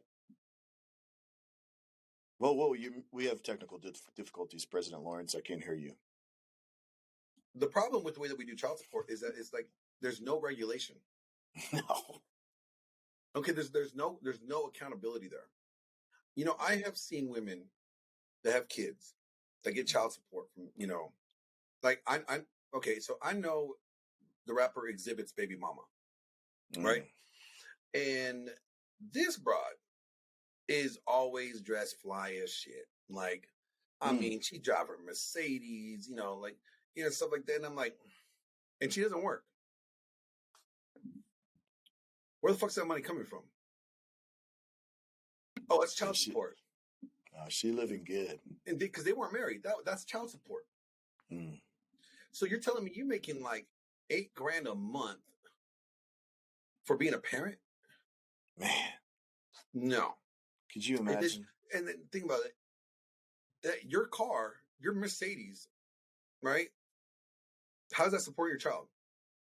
Why do you need to drive a high-end car like that? How does that support your child? Mm. You should safety get a Ford features. Pinto. Yeah, safety features maybe. Yeah, so she get like what? I don't know. I don't get it. I think it's the Bose, the surround sound. Yeah, it's the surround sound, soothing, keeps the child happy. It's stupid. That shit is so stupid. So like, no, I would make it to where like, okay, both parents have to pay for child support. You both are responsible for this child. I don't care who the kid's living with. Both of you are paying like, if the number is $1,000 a month, both parents are paying $500 into that account. Yeah. And that money covers the kids' expenses for whatever they need, as they grow up. So it's not a burden on one parent or the other. Both of them are putting into it equally. Yeah, I don't think they'll ever level the playing field and regulate family court, though, man. That's the problem with this whole thing. And I think these ladies thinking that the grass is greener on the other side. Let me tell you something. All you're going to do is get tore up by Chad and Tyrone. Then you're going to go crawling back to your ex-husband when the streets eat you alive, because they will. And when you're stay at home. Biblically, your ex-husband's not supposed to take you back. Oh, is that the thing? It says if you divorce your wife and your wife goes with another man, you do not bring her back. You don't accept it. You do not take her back. Yeah. So basically, when somebody else like details the Lexus or the Mercedes, when somebody else waxes it, it's you don't drive it again. It's not yours anymore. No, you don't do it. No return. I was right to refuse service. Yeah, right to refuse service. Because that's the thing. Right? I mean, what we say sounds so it sounds so off the wall. Like they're so misogynist. Only a misogynist would say these things. No, It's not. It's just like, okay, we're all about equality. We want to be equal. Yeah, let's be fair. No, it's not even be fair. Let's be equal. Let's be equal. You want equal? Then it's fine. Equal is okay. You rigged it on a contract, just like in any other contract. If you cancel your cell phone early from Verizon and you decide to go to T-Mobile, what does Verizon charge you? Verizon implements a penalty for violating the contract that you agreed with them to cancel the service early, and you have to pay an exit fee. Cool. You want out of this marriage? Okay, here's your exit. Yeah, you got to handle up. Yeah, I think that's good. There has to be some sort of accountability at some point. I mean, obviously things cannot continue to carry on the way they are. I think that there's going to be some sort of reform, I'm sure, in the future, because eventually it's going to, well, I mean, we've seen statistics, and I don't want to misquote it, but I know I've heard Rollo and a few other gents in the men's space talk about it, about so many women by 2030 are going to be single and unmarried. Yeah, I think it's I don't want to misquote it, but I know that it's like it's like 35% or like basically like a third of women will be. Yeah, a third of women or something like that. Or it's like only a third of women that's going to be married. Something like that. It's either a third is going to be single or a third is going to be married. And everybody else is going to be single. And so basically, Glenn, what you're saying is by 2030, there should be no cats in the shelters. And if you're smart, you'd buy stock in wine box companies. I would invest in, boxed wine and catnip and Friskies cat food. Friskies. Litter. And litter boxes. Yeah, litter boxes, man. You'd be a fucking millionaire. Here's the crazy thing, like, the feminists don't even want marriage, though. See, we're talking about something that they're trying to destroy anyways. I have a quote. See, like, I don't like to say things that I can't prove, because I end up going off on people and the people on Twitter know that, because this one lady, I pissed off some doctor the other day, like I heard that she's Amber Heard's, friend. And I was like, oh, no wonder why she's so mad. Right. Cause she posted something about Andrew Tate and she started saying, this is like a fact. I was like, well, where's your evidence to support that? Like, do you have it? Cause I would love to see it, and, she's like, it's all over the news. I was like, but I don't care about that. You're saying this as a fact. Where's your evidence? Like, provide your evidence to support the statement that you're making. Because if you can't support the statement you're making, then we have to dismiss what you're saying and consider it hearsay, because there's nothing to support it. And, she was all butthurt with me on that. And she went on for she had her minions start attacking me, and it was pretty funny. But then some of their minions were listening to what I was saying. And they're like, oh yeah, that actually what he's saying makes sense. But I have this quote, right? And it basically says, right here, I'm going to put it up. Hold on.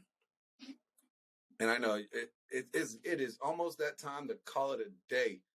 No, it's good. We're good. I was just looking. You brought up Tate, and I was just seeing while you were looking if there was any updates on that poor gentleman and his brother Tristan and what they're going through. But there's no new updates. I was going to see while you were pulling that up, since you brought him up, and she said something. I hadn't heard anything recently. Check this out. The complete destruction of the traditional marriage and the nuclear family is the revolutionary or utopian goal of feminism. Kate Millett. So, in all honesty, these bitches are not even wanting marriage. They're not wanting marriage. They want to destroy family. So they want to make it to where basically that they get fucked, pregnant, and then you get you on child support. Yeah, that's crazy, man. I don't understand it, and you got to wonder. I mean, it's, and it's risky business for this younger generation of young men, guys that are in their late middle 20s to early 30s, to get married. I mean, that's why the MGTOW movement's so big. Because they're seeing, they watch their dads get divorce raped, unfortunately, and just raked over the coals in court. And they knew dad was a good guy. and mom hit the lottery, and then obviously watching mom's behavior. I mean, so this whole MGTOW movement, I mean, this is, it's risky business to even get married, and, I believe in marriage. I believe in, that men and women do better together than apart, Glenn. That's my firm belief. Okay. The problem is, so much questionable behavior that women display in relationships or in their past, has damaged them to the point to where they're unmarriable, and that's the sad part about this. And so I think feminism has played a big part in that. And you can see it right there in that graphic that you just shared with this man. Yeah. It's working. It's working. But, this utopian dream of, well, we don't need men. Well, I counter that with, you need men for everything. You know what? This is what I don't understand. Even if you go to a sperm bank and you want to have a child, that's still a man's, Here's the thing. Listen, ladies. You know when you make that tweet, I don't need a man? Well, the device that you tweeted that shit on was created by a man. So you needed a man to make that device for you to say your dumb shit that you said and spread out to the internet. Oh, the internet? You needed men create the internet so you could spew your dumb shit across the internet. So, like, everything that you have, even the lingerie that you wear, was designed by men. I mean, who do you think made Victoria's Secret?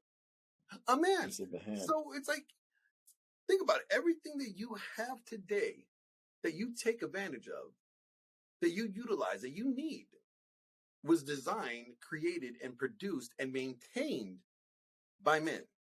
Yeah. You need men more than you think you do. Yeah. And that's the thing. Men want women, but women need men. That's the exact opposite. Men don't need women. Women need men. Men want women. Yes. It's a fact. That's how, I mean, at the end of the day, that's really what it comes down to. And so, I'm all for, like, I love marriage. I think that marriage is beautiful in the way that it was designed and how it's supposed to be implemented is beautiful. One of our next topics is actually going to be the difference between a contractual marriage and a covenant marriage. And they go deep. That one is really deep. And when we get into that one's going to be crazy because we're going to really break down, like, what marriage is supposed to be like. But what I want to say about the beauty of it is that, it's two people joining their lives together. And they're saying, like, you know what? I want to spend every bad moment in my life. I want you to be there. And every great moment in my life, I want you to be there. Like, you're the only person, like, if I had to pick all the people in the world, I want to spend those moments with you. Yeah, you and me against the world, girl. Yeah. I mean, that's the beauty of it. Now, although I may want that, if you step out of line, then you're not going to be there, right? But the idea of it, just the essence of it is beautiful because you're really saying, like, and no matter what makes you happy or makes you sad, there's this one person that you want there. Yeah. And that's beautiful. You know what I'm saying? Like, that's beautiful. But the way that we do it now needs to be ratified. There needs to be a reformation on marriage from the top down. And, when we dive into the covenant marriage and the, the traditional or the contractual marriage, you and I will end up probably creating our own template of marriage expectations and how guys should actually maneuver and operate in marriage when it comes to marriage. I think it's going to be a really fun, like, exercise that we do. And I think a lot of guys are going to end up learning from it so they don't just go into marriage the way that we do it now and end up, hurting themselves in the end when she leaves. I think we're going to end up creating a really interesting blueprint for guys to follow so that if they are thinking about marriage, at least they could enter a marriage safely and minimize the damage, if something comes out that somebody wants out of it in the end. Yeah. And that's the thing, right? Is one thing, I didn't think about, and that's, well, the lie detector really test really at the beginning. You need to know if she did a gangbang. You really do. You really do. Like you ask her. But it's more than that. It's like her moral fiber and her character, because when you like you're what saying, is moral fiber, and then wanting to know whether she had like 30 dicks in her at once. Yeah, that's the thing. But if you also got to think of it like this, Glenn, like you were saying, it's, hey, I'm choosing this one individual off this whole planet to spend the rest of my life with. And sometimes people, they're good actors. And that was my mistake. Learn from me, guys. Let me tell you something. I've vetted my girls, and still, the ugliness comes out. And, you got to understand that when you are dealing with another human being and you're really choosing this, hey, I'm going to marry this person and be there forever with them. Really take your time with that. And, I look forward to doing the difference between covenant and contractual. I mean, I think that's going to be great. These guys are going to eat this stuff up, because when they start really understanding the differences and what it means to actually be married versus, a covenant marriage. And, there's a lot of misnomers out there that you and I have been talking about behind the scenes. And there's a lot of different things and aspects that you think you're covered on that you're not. So that content will be solid. And I think guys will really want to, it'll do them a good service to listen to them. I think guys inherently, once again, we want to be in a relationship. You can only get so many notches, man, and it just gets boring. I'm just saying. I'm just saying, Glenn. I'm just saying. True. I mean, like, trust me, there's only so many things you could do sexually. That like once you've experienced them, it's just like, yeah. You're gonna have to have something deeper than sex. Yeah, there has to be some more than that. There's and that's the unfortunate side of our But side. Sex doesn't have to stop. Sex never stops. Absolutely never. But you just need something deeper. Yeah, it's the thing, right? Is when you look at it like that, that's the thing about the red pill community. It's all about fucking. How many notches can you get? How many plates can you spin? Blah blah blah blah. And I'm not saying that's a bad thing, but eventually it's good to have a teammate against this world. And it's selecting the right teammate, right? And so unfortunately, like the guy that we fortunately for this gentleman that Glenn shared with us at the beginning of the stream, he was like, no, you got these 3 great kids. We got this great life. You're pretending. What are you pretending when our friends and our family are around? What are you doing? And he's saying, no, I mean, that's top G status right there. You know the great thing about him, what he's doing? He's telling her like he'll divorce her after she gets the help that she needs. Yeah. Meaning, like, look, before you leave my house and you decide to live on your own, I want to make sure that you are mentally there, that you're okay, that you have whatever baggage, whatever issues that you need to work out, whether it's through me or something I caused or something else in the past. Okay, you get that shit fixed before you go out there, because I don't want you to leave here worse than you came in. I want you to be better off I want you to leave better than you did when you left me mentally. Yeah. Because I don't want you to become another man's problem. Yeah, and that's the thing, if you end up getting another relationship, at least you had all your shit fixed and worked out, so that when you get into something else, you're not back in the same boat where you're trying to get out of it again. Yeah, it's all fucked up. I think that's like to him, he's telling her how much he loves her in a way. Yeah, I'm not going to give you what you want, let you just leave. I'll let you leave, but once you get fixed, because I love you that much, I care about you that much that I want you to get the help that you need under my care while we're still together. And then if you still want out at the end of that, then good, you should go. You can have you're leaving here fixed. Yeah, and that's the thing. I try to everybody that I come in contact with in life, I really, believe it or not, I live by this mantra as best as I possibly can. And it's leaving them better than I found them. Always. Because the energy you cast into this world comes back to you tenfold, man. It does, man. It does, brother. And it's like when you have that crystal clear conscience and you're doing what you're supposed to do and you're handling your business, it doesn't get any better than that. So kudos to the guy that we shared here tonight. But yeah, we're about to wrap it up. So let's give guys if black fellas, if your wife comes up to you and she says she wants a divorce, this is Phil Foster's divorce. This is Phil Foster's advice. Go ahead, Phil. Yeah, burn it to the ground. Literally spend every dollar that you guys have put together, every asset. If she really wants out and you're handling your business, make her friggin' earn it. Spend it all because you're going to make more and she's going to have to go figure that out. At the end of it all, it's all community property till the divorce is done. So what you need to do is you need to hire a good attorney, start risking off your assets and investing in that attorney, investing in her attorney, and let the attorneys have it all. If that's what she wants, let her leave with nothing. Okay? But save a little bit for your emotional hooker therapy. Yeah. You gotta have. You need to have your emotional prostitute fund. All right, it's a slush fund.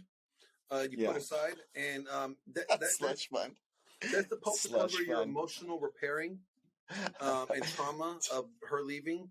So when you go to court, you could say, "Hey, Your Honor, I had to pay a portion for therapy, and it was in the excess of $100,000 because those therapists are really really good at they do this thing with their tongue, with your balls, and let's just say I feel better than I did before." Oh, Glenn, I love you. Yeah, so what you can do is you can take the slush fund and basically you just drop the SH at the end of slush and add a T, and then there's what that fund's really called. It's Latin slush. That's right. That's right. You know what I mean? Yeah, there you go. But the thing is, guys, is you want to demotivate her to want to think she's going to win the lottery. That's just my only point with that, Glenn. Demotivate her. Okay, well, if you want to go, then let's go ahead and burn the empire down.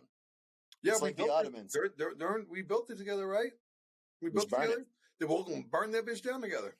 Let's light this candle, baby. Let's go. And this has been another breaking news report from Phil Foster and Glenn Lawrence.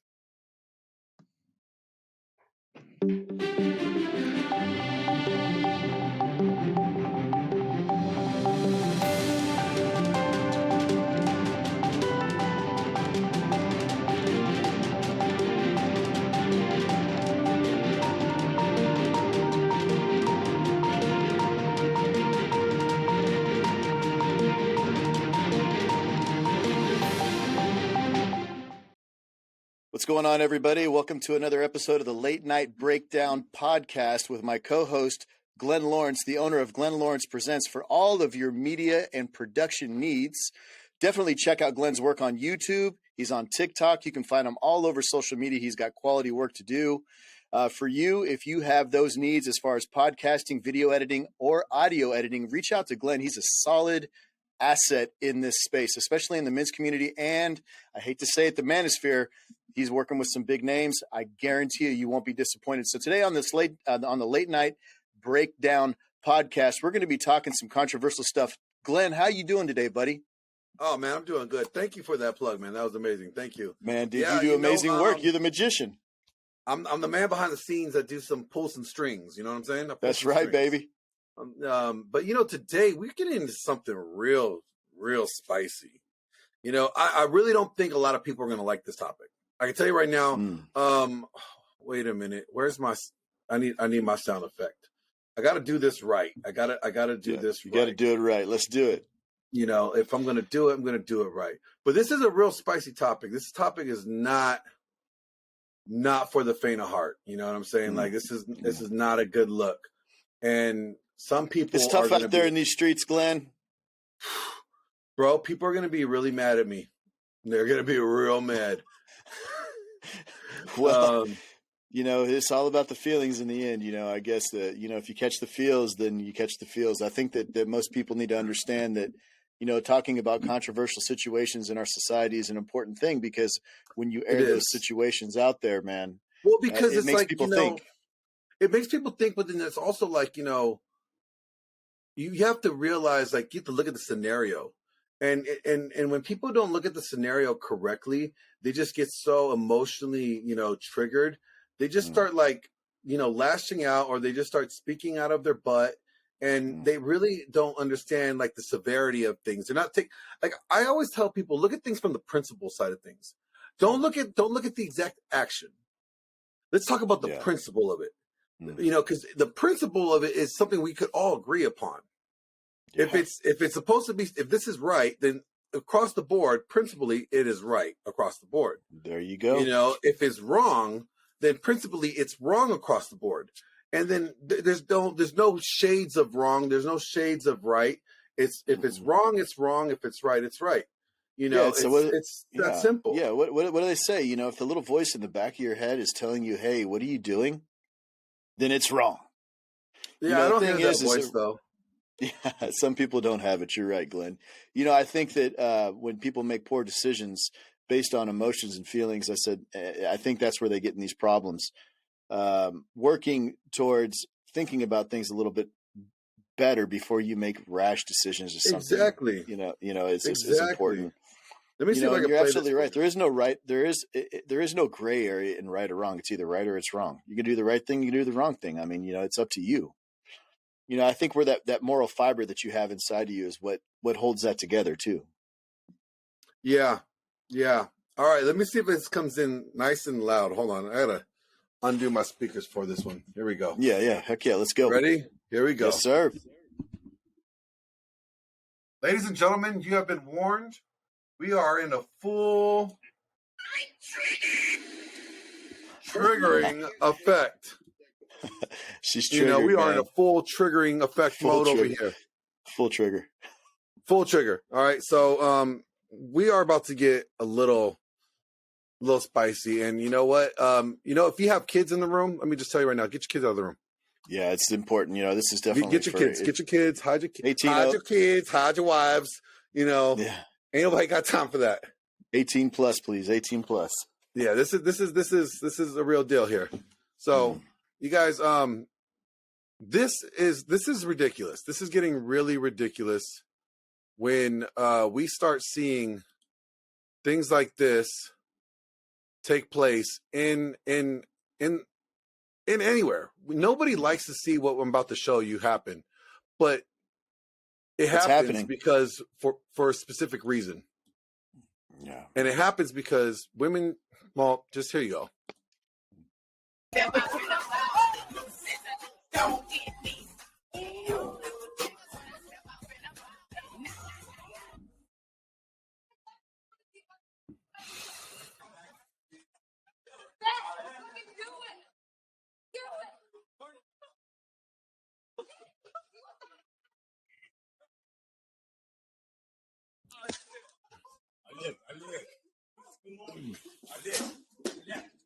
After being spit on and hit, RTA bus driver Artis Hughes simply had enough. You going to jail? Still feeling the adrenaline after the uppercut, Hughes told another passenger, I don't care.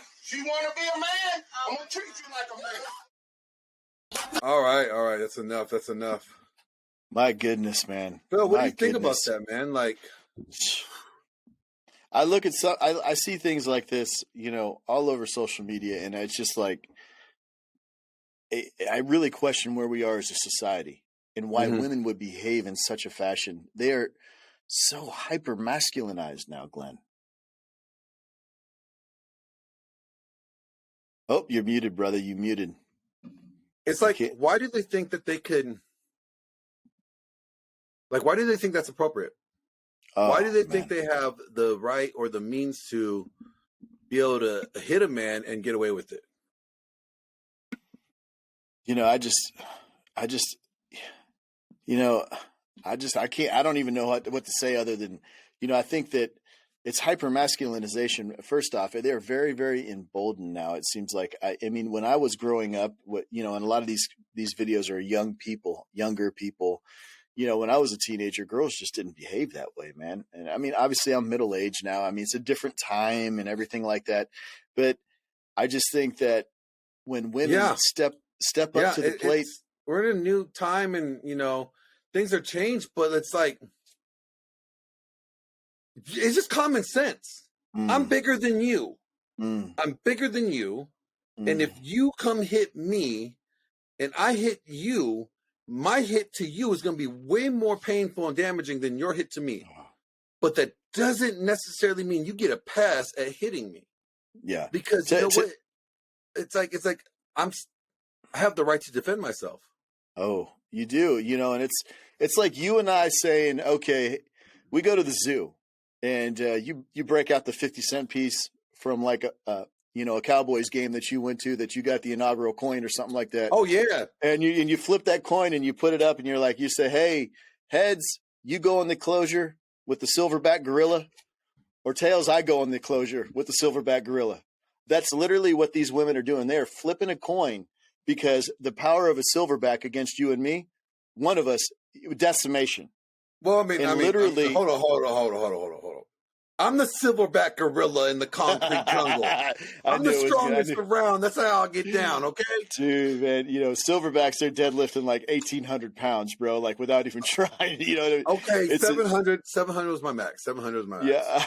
Yeah, that's the thing, so understanding that, I think that these girls, they are hyper masculinized, and they're very emboldened now. And it's all about shot culture, unfortunately. And when these girls step into situations like that and want to act like a man, and they get handled like a man, then equality. Get mad. Yeah, they get mad when they get knocked out. Yeah. Mm-hmm. And I'm like over here like, look, man, y'all want equality, right? Y'all want you want the same pay. you want the same you want to vote. You want all these rights and shit, right? Cool. You want equal rights. Well, guess what? You can equally get the right to catch these hands if you step out of line, if you come at me like that. Like, I'm never going to be the aggressor. I would never, dude, and I'm not saying I would just go right off the bat and just like knock them right out like the guys did in the video. I'm not saying I would do that. I think it would take them like going off on me for me to be like, okay, go to sleep, Yeah, go to sleep. Yeah. And it would just be the one and done, just to get them to stop. Because now, mind you, I'm military, so I'm trained. I don't look at people by their sex. I look at people by the threat. I see them. If they're trying to attack me, then guess what? You are a threat. In my job, I was trained to neutralize the threat. And if you are the threat, you're going to get neutralized. There's no sex. I don't see gender. I see the problem that needs to get fixed. And if you're the problem, you're going to get fixed. And I don't blame. I have a hard time getting mad at these guys. Yeah, well, it's like the doing one any of video. that. Yeah, Glenn, the one video that you'd put together, which was very well done, by the way. Those cuts were amazing. Once again, you should check out Glenn Lawrence Presents, man. Is the man when it comes to video editing, man. It's like he's doing all the Dragon Ship. He's doing all the RP Thor stuff. He's doing stuff for me. He's doing stuff for other names in the manosphere or in the men's self-help or self-improvement space. You check him out at Glenn Lawrence Presents. He's all over YouTube, man, Instagram, all that stuff that you see out there. That's Glenn behind the scenes, man. But I want you guys to understand, like, when you look at that guy, the middle video, he was in all black and he kept backing up and backing up. The kid she was kept coming. Yeah. They don't stop. He did the John Fitch. He did the John Fitch. Hey, and then she swung on him. And she hit him first. Yeah, she swung on him, and then he's like, fine. Blah, you wanted this. You wanted and that's this. the thing. Yeah, that's the thing, right? And did you see right after he hit her, all the white knights jumped on him. Yeah. And it's like, you know what? I'm sorry. I just, I made a video the other day with Coco, and I said, look, I can't fight for your equal rights. Because you guys don't want equal rights. You want superiority. And even this right now, you complaining about a guy hitting you after you assaulted him and you want him to get arrested, you're the one that started the fight. It doesn't matter who did more damage. Yeah, that's the thing, is you're neutralizing a threat. And, I've never, thankfully, been in a situation where I've had to catch hands with a lady before. Obviously, every street fight encounter that I've been in has been with a man, and I've lost more than I've won, and so just saying, man, just full disclosure. Hey, I've had my hat, coat, not everybody can be Glenn Lawrence. I get it. Yeah, there you go, man. I've had my hat, coat, slippers. I've had it all brought to me. You know what I mean? These guys actually decided to let me live. You know what I'm saying? Hey, man, you live to see another day, but your pride won't. Yeah, that's the thing. And they decided to let me live. I think the worst fight I ever got into like where I lost. All the fights I lost, I was jumped in. There was one or more people involved. I remember, like, so you guys look at my knuckle right here. So I see this knuckle right here? Smashed. Yeah. Yeah. So this guy, so mind you, my brother, biological brother is black. You know, my mom remarried, different dad, you know, he's black. So my siblings are black. And this guy kept on calling my brother the N-word. Oh, man. Come on. And he was drunk. He was drunk. Now, mind you, my brother's 5 years younger than me. So I was 21 and he was like 16. He's a kid. Yeah, he was hanging out at his brother's house. Me and my buddies had a whole house, right? And dude, I used to throw lingerie parties. I had dudes coming to my house to pay to watch their girlfriend strip for me. You know, like, like, you know what I'm saying? Like we do some wild parties. And this guy comes over and my brother's there. It's on our birthday week. Cause me and my brother's birthday is like 8 days apart. And so we're like, dude, let's just celebrate. Come to the house. Just celebrate the birthday all week long. All week long, we're going to have a party every day. And he's like, all right, cool. So he comes over, stays with me the whole week. And this dude comes and he kept on saying, like, get that out of here. I'm like, whoa. Oh, man. Like, dude, okay, you're drunk. You need to watch your mouth. You say that again, you're going to lose some teeth. And, you know, my brother was dancing with some chick.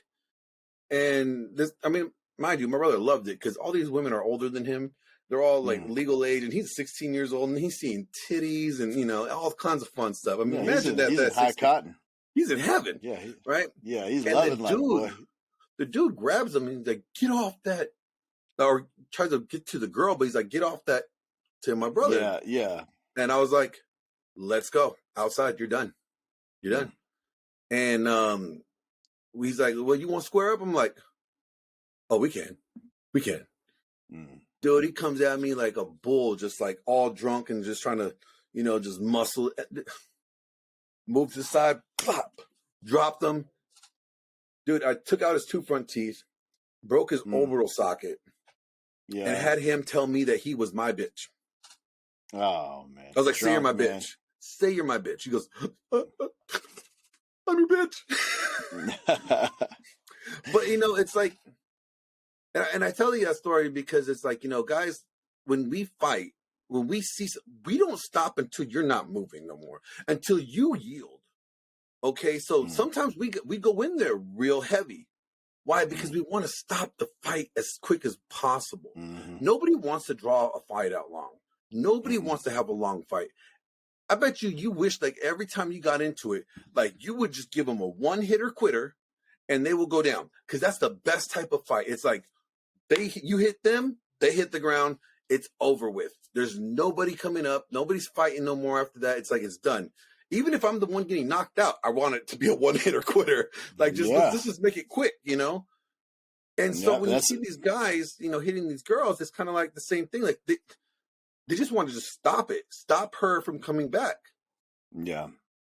You know, I think that guys in those situations with girls, what these girls need to really understand is kind of like what you're saying, you know, I mean, once that switch is flipped inside of a man's mind, I mean, it's primal.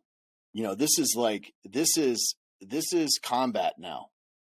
You're not seeing a female anymore. You're seeing a target. You're seeing a threat. You're seeing something that needs to be neutralized. That's precariously going to damage you, you know, potentially. And, you know, I think once that anger emotion takes over in a man's mind, he, you know, it's like, you know, that saying, you know, well, I just saw red. You know, I just saw red. I mean, it's like, boom, it's over. You know, there's no turning back. And these girls need to understand that. So when there's no pause button. There isn't. No once the switch is flipped, there's no more grace. You know, and so then you got to look at the guy and how did he get in that situation to begin with, to be around that girl? Why, you know, instead of getting in the verbal altercation like the gentleman in the black in that one clip that was backing away, the verbal altercation is what we don't see before. You know, all these verbal altercations, instead of just ignoring and moving away from that situation, they chose to stay in that. So they're kind of at fault too, Because Well, let's you know face it, what? women operate. Let me say this real quick, and then you can push back all you want. This is why I'm saying it, because I want to trigger you a little bit. You are triggering me. Yeah, I Where's know. my That's trigger why. button?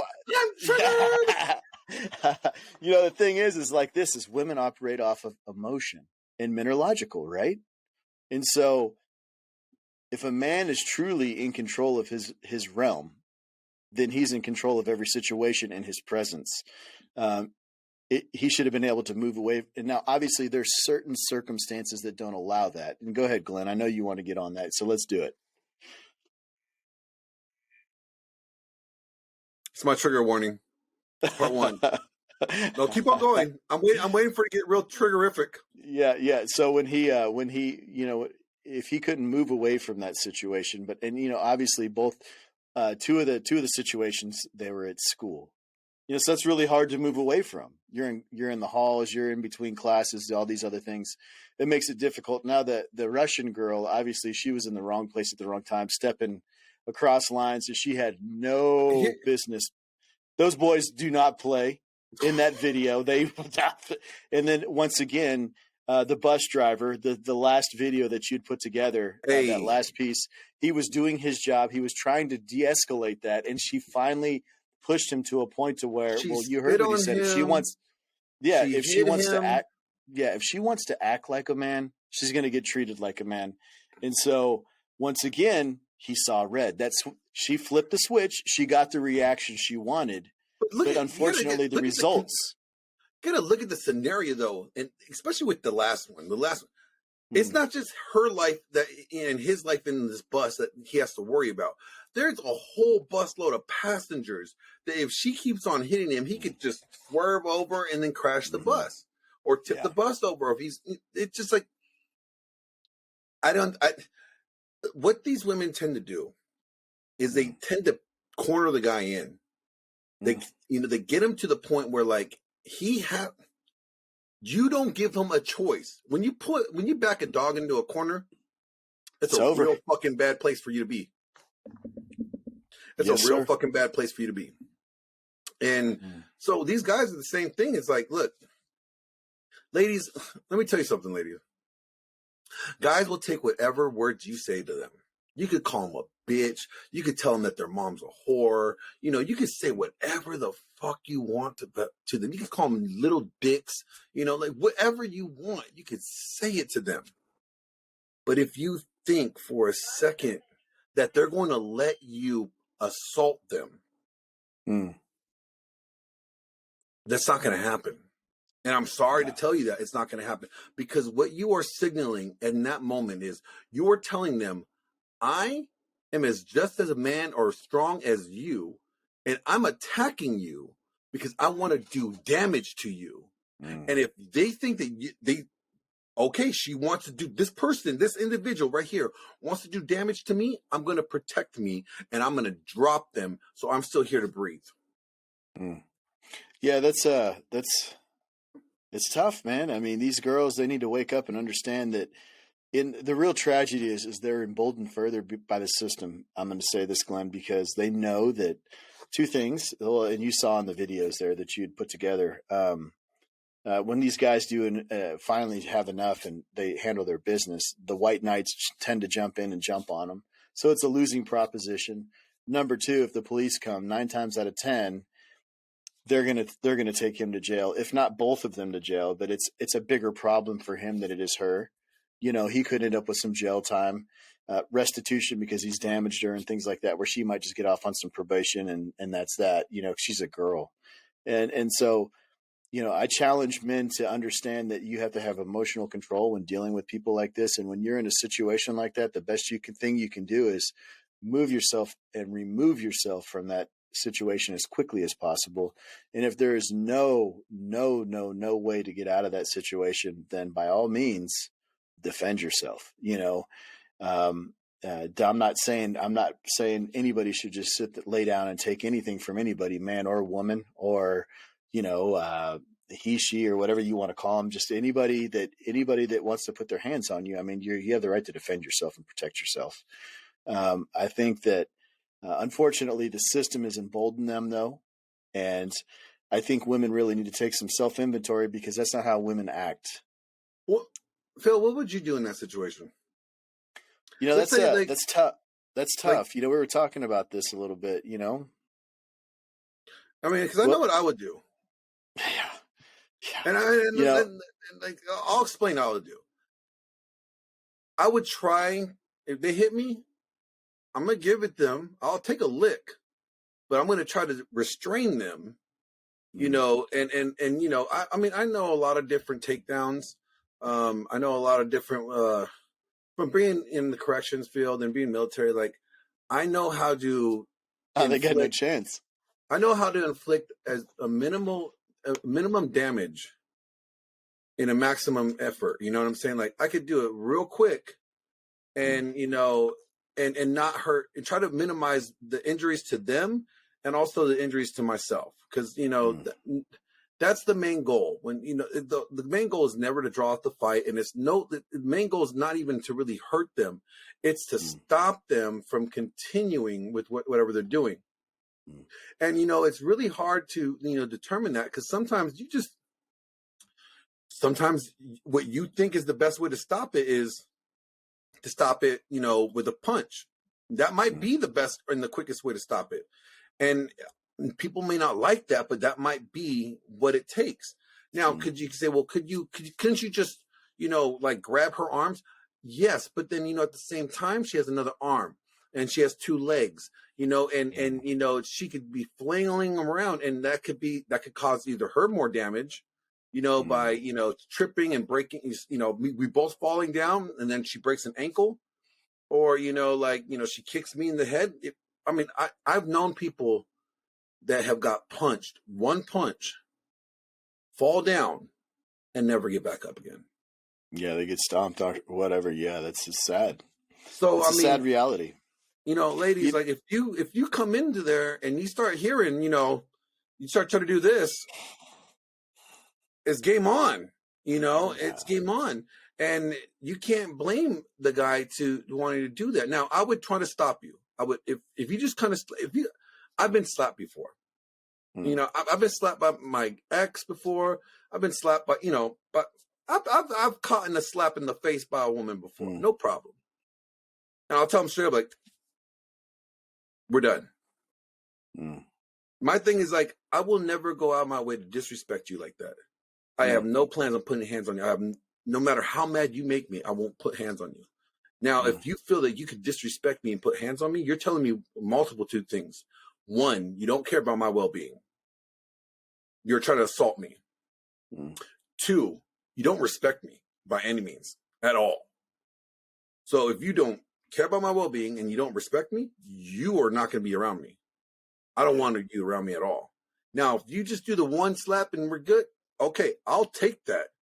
But you better fucking run because you're done. I'm not going to argue with you. I'm not going to continue with you. Nothing. There's nothing to say at that point.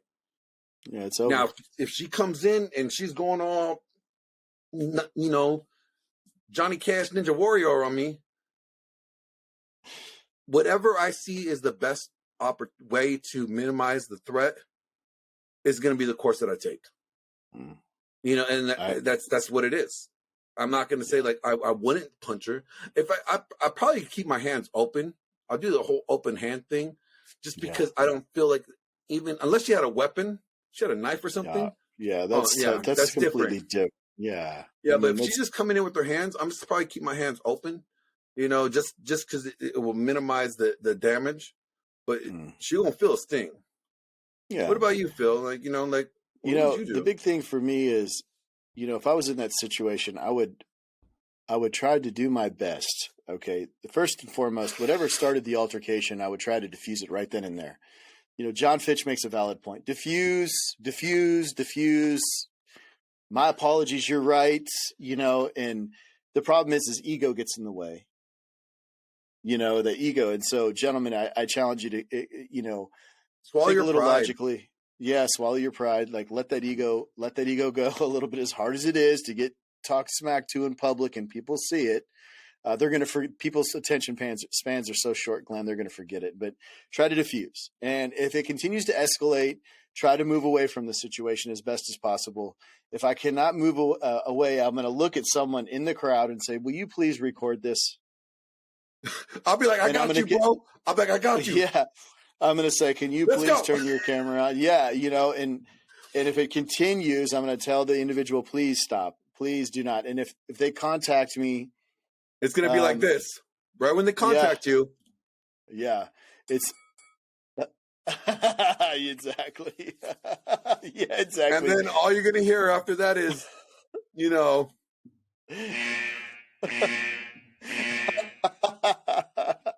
folks are going to get triggered.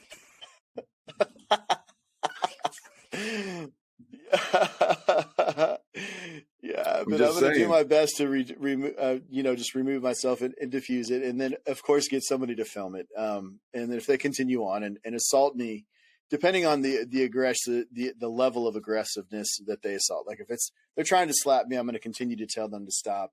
Now, if they continually hit me, I will eventually grab a hold and try to sweep the legs or something and get them down, and get them to stop, the whole time telling them, please stop. We don't need to do this. Please stop. And let them go and continue to move away. And if they come at me again and they put their hands on me again, and I see that there's no other option, I will do what it takes to defend myself. Dude, you're a lot nicer than most people. But that is after exhausting literally every opportunity to defuse the situation, because I think, like Ed Lattimore, you're a braver guy than I am. I mean, you take a lot more than me. I mean, I'm not saying I wouldn't go that route, but I'm just saying, like, it's just the guys like John Fitch, Glenn, and Ed Lattimore. He's like, Ed Lattimore's always saying this, man. He's like, and he's a freaking heavyweight champion. He's like, you can get yourself out there in the street, get yourself in an altercation, and end up in jail for 15 years. Yep. And you got to think about that, guys. And that's the thing is I personally do not want to experience that. I think that's where it's important for people to remember I talked to you guys about before, like mastering violence. Yeah. Mastering violence is so important. And because that lets you know exactly to what level of force you need to, release in this in any given situation. Now, you could tell those guys that like knock the chick out, they haven't mastered it. They haven't mastered it. Okay, because if you feel like you need to do that level of a punch or a slap on someone that's that much smaller than you, then you haven't mastered it yet. You know what I'm saying? Like there's ways you want to give them the shock, like that sting, like the initial, like, hey, wake up, stop what are you doing? Yeah, stop it. Like you want them to kind of like bounce back into reality here, but you have to approach. See, like being in law enforcement, like there's a thing called an escalation thing. Like, well, it's kind of like the sexual escalation. But we're just, it's the use of force escalation, right? So if they come up to here with it, then you meet them at there with it, but you don't exceed the level of force that they come at you with, right? And then when they bring it down, guess what? You scale yours down as well. Like, so you just mirror their level of force. You never exceed it unless it's like, you see them going all the way up, they're going all the way. Okay, then you go all the way up, and then you just got to match them. Yeah. Yeah. And it's like, that's important to realize, but you can see these guys in the video, they have no knowledge of that. No, these are young kids, man. They're in some situations. Except the guy in the bar. That dude, the Russian wasn't playing. Yeah, that boy is not a player, man. That dude understands exactly. That's somebody you don't go talking smack to, obviously, in that situation. You can tell by the way his body language, the gentleman sitting at the bar across from him. He didn't even get up. He was just like, no, he just, he just sat. You can tell that the individual she stepped to, unfortunately, was not someone that you play with. He's not a toy. And people know I think this is important, like, for, at this point, because we're about to wrap it up, but I think it's really important at this point to, like, really tell ladies, like, look, stop believing the lie that you hear. Yeah. We are not equal. We are We equal aren't. in value, but we're not equal in abilities. Mhm. Okay. And if you think that because you are a female, that a guy will not put hands on you like the way you put hands on him, Mm. you're going to be rudely awakened, and you may not like the black guy you wake up to. Yeah, and that's a tragedy. You're right. I mean, they're lied to, and it's so sad because, you know, women are supposed to be soft, nurturing, feminine. They aren't supposed to be aggressive and loud and assaultive.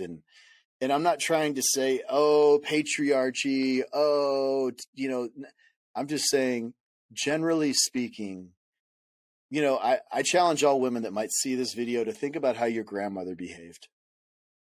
Think about how your mother behaved before you go out and behave like a man. That's what I challenge you to think about. Think about how your grandma behaved and how demure and respectful and kind and quiet. Now, there's some outlier grandmas out there that were kind of gangster. Okay, now there are. Hey, my grandma's Italian, bro. I seen her attack. But she still had love. Dude, I seen her attack my dad with a broom. Grandma don't Yeah, play. but that's her kid. That's different. I'm just saying. Grandma would knock you the fuck out. Yeah, No but problem. that's the thing is, you know, just I challenge these younger girls, this younger generation to consider that, you know, there's more to life than being out there in the streets acting like this. This does nothing for you. It actually really detracts from who you are. It really doesn't. And you could end up damaging yourself. You could damage another person and find yourself in some criminal or legal matters that cost you thousands you get upon somebody thousands. that you love in trouble too. Like, you know, a white knight, somebody that a friend of yours that just happens to be there that wants to intervene because now he sees you getting hurt. You know, yeah, he's going to jump on that. He's going to jump in, and he might not make it out of there. Yeah, and that's the thing is, you know, at all cost, it's important to understand that once again we recognize that women are emotional creatures, and it's up to men to think logically in these situations and do everything they can to step away out of from that emotion and not let that ego switch flip to seeing red and putting black eyes on girls, you know? But also at the same time, you know, guys, you don't have to take that either. You do have the right to defend yourself. Yeah. You do have the right to stand your own ground. Okay? You know, like you don't have Just get it documented. You don't have to be a punching bag. You don't need get it to be a documented, punching whatever bag. you do. Yeah. I mean, if it's in public, go towards the camera. You know, scream help. You know, you know how like when women are like scared of a guy, like, oh my God, help, stranger danger. Yeah. Do the same thing. You draw attention to what she's doing. And then when you cannot get yourself out of that situation, you are in your absolute right to defend yourself from your enemy that's approaching you and trying to do bodily harm. 100%. And you know what? It never looks good. It never looks good when the guy does it. I'm telling you right now, guys, it's something no man ever wants to have to do. No. But you have to understand that you have to be prepared to do it because at the end of the day, you have to protect you. You don't know this broad. This broad is nothing to you. Okay? Now, if it's your wife, your girlfriend, that's get in the car and go for a drive. Get the hell out of there. You know what? Take the lick. Remember, if she's hitting you, she's telling you that she doesn't respect you. And if she doesn't respect you, why are you with her? Ask yourself that. Yeah, 100%, man. There's some hard decisions to be made there. Then, I agree. Now, unless they're the Mossad, those Israeli chicks, those Israeli special troopers, hey, them bitches, they get down. Like, no, you better fight them like a man. You bitches, they will kick your ass. They will kick your ass, put you in a pussy lock, and have you crying. But you know I'm what? good with that. The moral story is like, just if you don't have to fight, don't fight. But don't be afraid to fight when you need to fight. And protect yourself. Your enemy doesn't have a gender. Enemies don't have genders. They're enemies. Your threat is just a threat. There's no gender. And apply the right amount of force that is needed, not excessive, I mean, think about it. If you apply it too excessively, then you're going to catch a case. But if you apply just enough force to create distance to stop the threat, then you're in the good. You're getting clear. But if you exceed that, then you're going to be the person that they're going to be putting in cuffs. 100%, man. And ladies, please come on, just stop. You guys are so much cuter when you're not like doing all that crazy wild shit. Like, you know, it's just there's something about y'all when you do it when you're sweet and you're nice and you know you just give us the look when you're mad. Like you're like, you know that does it enough for a lot of guys. Honestly, you know, just the look does enough for a guy. Yeah. You know, you don't have to go much further than that, but don't do all that. Be better. Yeah, be better than yourself. Do better than yourself. Yeah, exactly. All right, Phil, you got anything else to say? Because you know what, this was a spicy one, man. It was a good one, man. And you know, once again, Glenn, I appreciate you putting those clips together. You know, once again, reach out to Glenn Lawrence, man, at Glenn Lawrence Presents, man. You can find him all over social media. Those clips that he put together. The editing, actually, for the Late Night Breakdown podcast is done by Glenn Lawrence Presents, along with the Dragon Ship, along with several other content creators in the men's community and just in general, as well as other places and platforms across the globe, for that fact. If you're looking for something to be produced, edited, or handled up in podcasting, I don't care if it's videography, audio, reach out to Glenn Lawrence, man. He's all over social media. You can't miss him. Yes, and if you guys are trying to get that summer bod ready, I mean, you know, if you want to start a few months, if you want to start several months early, you know, because some of y'all got a little extra baggage that you need to get rid of, right? Yeah. Let me tell you something. All you got to do to go to philfosterfitness.com. I said philfosterfitness.com and sign up today. Get your consultation, one-on-one consultation. Get your customized workout plan and nutrition plan. And also, you get some protein, you get your supplements. They're all organic. And guess what? Gluten-free. That's right. Gluten-free. So make sure you go to philfosterfitness.com and actually achieve your fitness goals in 2023. Please. Let's go. This production was produced and edited by Glenn Lawrence Presents. It is 100% copyrighted and owned by Glenn Lawrence Presents Media Publications. For further information, reach out to Glenn Lawrence at Glenn Lawrence Presents on YouTube, Instagram, and all other social platforms for inquiries on work.